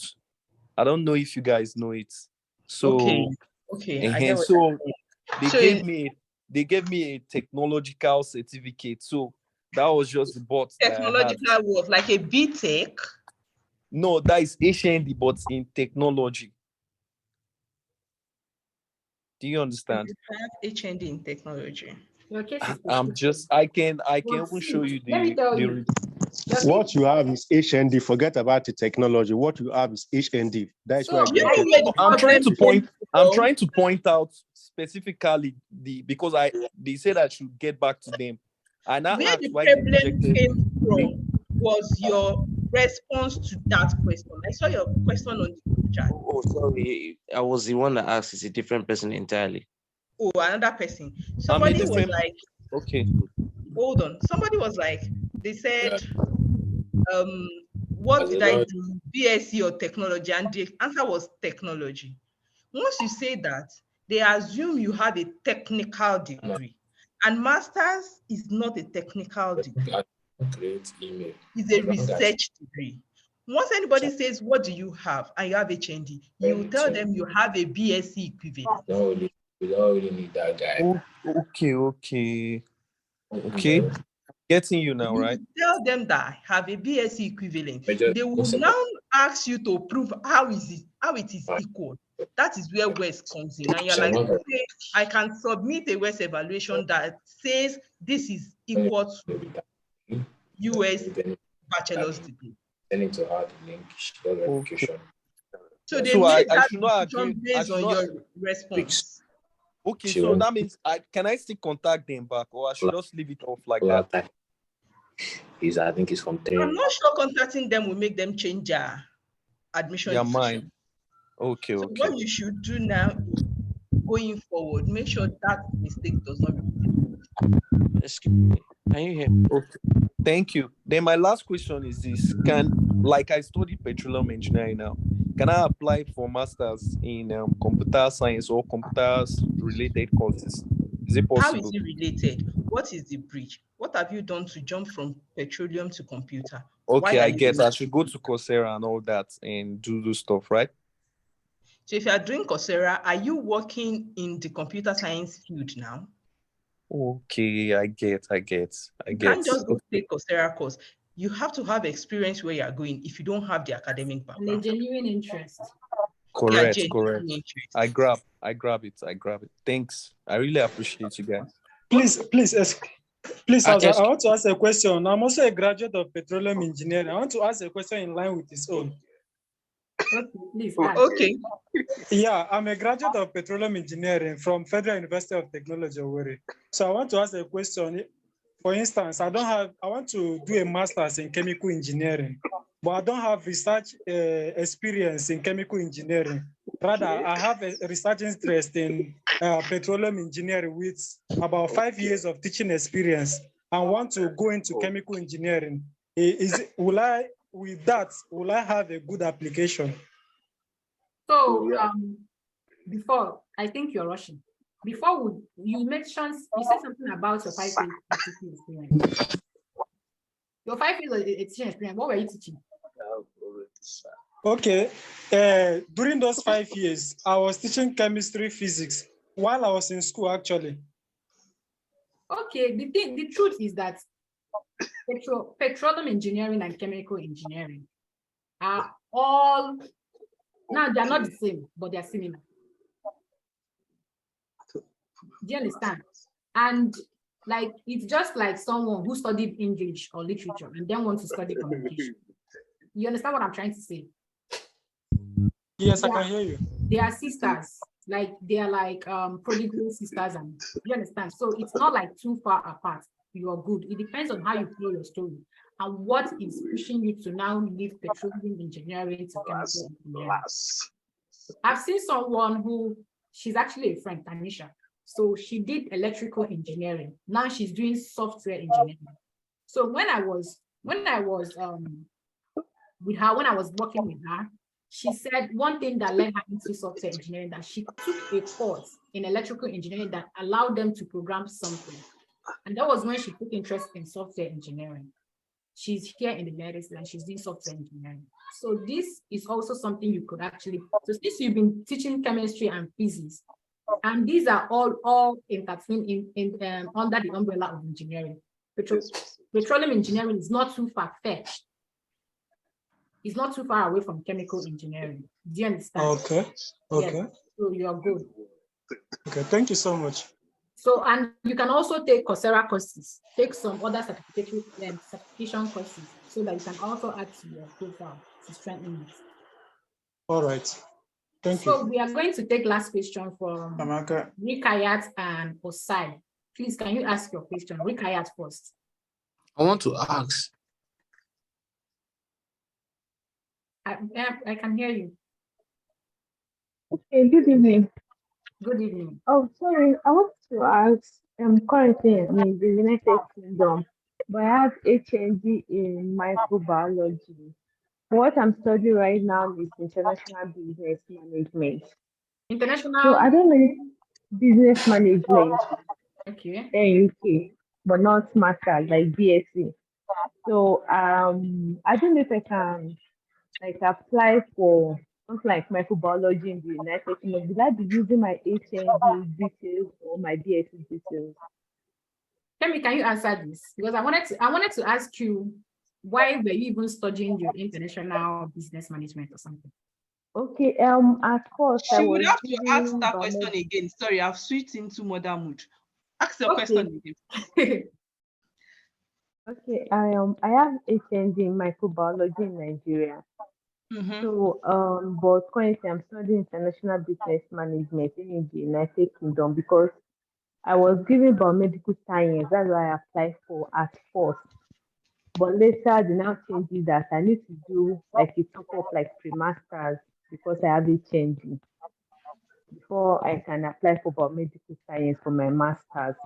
So I don't know if I can, if I wanted to apply for masters or PhD in US, can I use my HND details or this United Kingdom details? The thing is, it is illegal to keep away any kind of schooling you have if you're applying for postgraduate. So that means you would have to submit your international business transcript, Okay. which will affect you negatively because I don't know how to think about somebody that did biomedical, whatever you did as your HND, going for international business, and now coming back to this. Looks like somebody that cannot make decisions and stand by it. So now that I have gone to international business, just look for a way to continue in that business department. You would not necessarily in international business now, but you have to stay in business. Don't go back to that place. Stay in business, do business analytics, do business whatever, but stay in business. So now that is explainable. I did international business, whatever. During this course, I took interest in business analytics because I saw that to make this good decision and support business management, you have to have good analytic experience, whatever. Now I can understand why I'm moving from that place to this place. You get me? Please don't go back to that. It's going to have Holy boy, can you add more to this question? I kind of have a little different opinion to that, kind of. Okay. So that's why I'm looking a little bit somewhere. But I will just say this. Sure, it's a bit illegal, but I've seen people who were doing a master's degree and they couldn't even complete it. They just have to stop it when they got their admission in the US. I recently have somebody like that was doing masters in another field, but applied with a BSc because the masters was not completed and just went ahead and got a PhD directly from BSc. So I'm just like, I think it's just going to be a matter of the person that wants to apply about what they're applying with. Okay, so this person now has some background with biological stuff, can just use the HND alone and just apply directly to masters or or PhD in the United States and see what works and just ignore the business side or just put it like an addendum just to probably settle into entrepreneurship after their degree, you know, just to explain that oh, the reason why I did this was because I wanted to have entrepreneurship idea after my, you know, just a matter of your story actually. So I think the person can just go on with their HND and just still apply to the United States and, you know, let's see what happens. Okay, thank you so much. Thank you. I'm going to say something on research interest too, right? Holy boy. Yeah, yes. I initially wanted to talk about research interest because a lot of people are just getting it wrong. All right, so let me just take this time to just speak about it. So research interest is just something that shows the area you want to concentrate yourself in. Okay, so in our undergrad, if you remember, guys, our undergrad was more of combining everything in our head. But at the end of the day, you know, by the time you are doing probably your project, for some of us that we choose our project topic ourselves, you know, you get to know some things and you're like, okay, I think this is the area I want to focus my attention on. So from there, you can generate research interests. So, and that can make somebody that studied something like computer science now go into something like cloud computing, even though undergrad was computer science. Computer science is very, very wide. So you can just pick an angle and just, okay, let me concentrate on this. So that is areas where you build your research interests. And if you're somebody that have researched into some of these professors or faculties in the United States, you will see that majority of them, they have more than one research interest. Let's take, for example, you can see somebody that is into climate change, can be into human geography, can be into health hazard, can be into environmental epidemics. You know, all of these things are like not really the same, but they have a connection, like there are things backing them up. Those are research interests. So for some people that were like, okay, if I study this, can I still go for this? The thing is just try and see, do you have a connection with what you have, either in your undergrad or probably your work experience? Then you can build your research interest. Oh, this is where I want to focus my attention on. And I have probably an undergrad or I will have a work experience to back it up. And then you can make your decision of what course you should have your grad studies, either for master's or for your PhD. So people should know what research interest actually is. So I think that one will save us from some question of what courses should I apply to? Should I go for this or that? So that's just what I want to point it out. Thank you. Thank you so much for that wonderful input. Osai, can we take your question? And this is going to be the last question that we are going to take for today. Every other question, you put it in the chat or in the Telegram group or in the WhatsApp group. Hello. We'll get back to you. Thank you so much. Osai, Hello, good evening, everyone. Good evening. Okay, my question is, I have HND in architecture, so I've been trying to look for a way to like tailor it into some research topic, but I've been going through some of the schools. Some of them, they don't really have any research interest like that. So I've been actually having issues with that. So I don't know if I can. So let's talk about research interest. If you were here in the beginning of this presentation, you would see when I talked about different types of graduate program. There is research-based master's or PhD, and then there is also the course-based. So, and there are also courses that are purely course-based by nature, just like industrial engineering alone. Just the name alone, industrial engineering, just shows that this course is like course-based. Just people that want to like say, oh, they want to do research-based industrial engineering.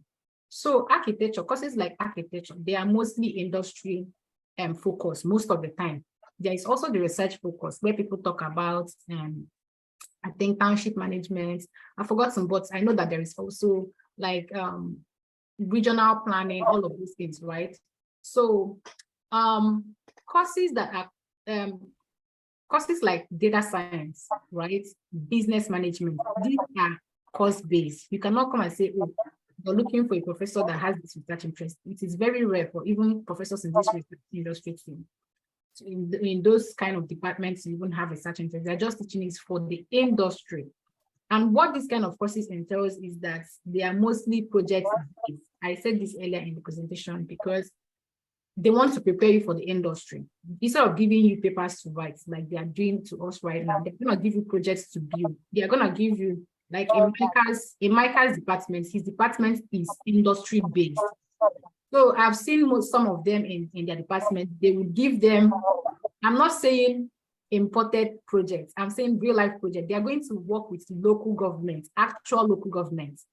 And how their program is good is because is that the departments will even contact the local government they are going to. They will assign them, give them real data to work in real, like with real life problems, right? This is actually industry based. And then it is not all departments that funds like that. So research-based departments have more funding than industry-based departments. Another program like that in my school would be industrial engineering. They are also industry-based. They don't even give funding. So they don't give funding, not because, I don't know why they don't give funding, but what they do is that I've known about 5 people that came in for industrial engineering in this school. They came without single funding. But what the department do for them is that in their first semester, they would give them internships, all of them, every single one of the students. They will give them maybe 1 year or 2 years internship. This internship is not inside the department. They are working with other companies. So what it basically do for them is that they are applying directly what they have, what they are learning in the classroom into the industry. And most of them, like everyone in industrial engineering this year in this school, once they are graduating, they are working. You cannot be doing internship for a company for 2 years, and at the end of your program, they will not retain you unless you don't know what you're doing. So there are course-based internships programs, and there are research-based. So everybody here, you must not really be research-based. Do you understand? So you must have to understand what kind of course, the nature of your course and program, what type do you want, what type do you want to go for? Look at the school website and then proceed to ask the program coordinator. Ask them about funding. How do they run the program? And some program will tell you that internship is also a part of their program. Some of these programs, they don't even fund you. They don't care. And that's because they know that you will do internships, right? Some of them, when you look at the curriculum, they tell you about internship. It's a must. It's a part of the program. Do you understand? So for architecture like this, you might go to the faculty page of the department of that particular school. You will not see anybody talking about research interest. That is maybe because they are doing it as course-based. What you have to do now, because it is not every school that do course-based that will give you internship opportunities. It is not every school that do course-based that will give you opportunity. Do you understand? Opportunity to do all of those things like other schools are doing it. But some schools will tell you that their course-based, they will just expect you that if you're coming for course-based, you have the money to fund yourself. Do you understand? Because they believe that if you're going into the industry, after 1 year or 2 years, you just go and work and earn money, basically, like you earn. So why are they funding you? You have to have money. Some other ones would have to like channel you and prepare you for success. Do you understand? So it depends. Okay. And it is left for you to find out from this school or from their website what they have to offer. Some school actually like put it like, especially these course-based programs, they will put it on their website like career outcome. They will say like 99% placement after school. This means that once you are entering into that department, like they have just set you up for success, like set you up for the field from day one. Do you understand? It's just that this industrial engineering that I just made mention of right now, they don't come with funding, right?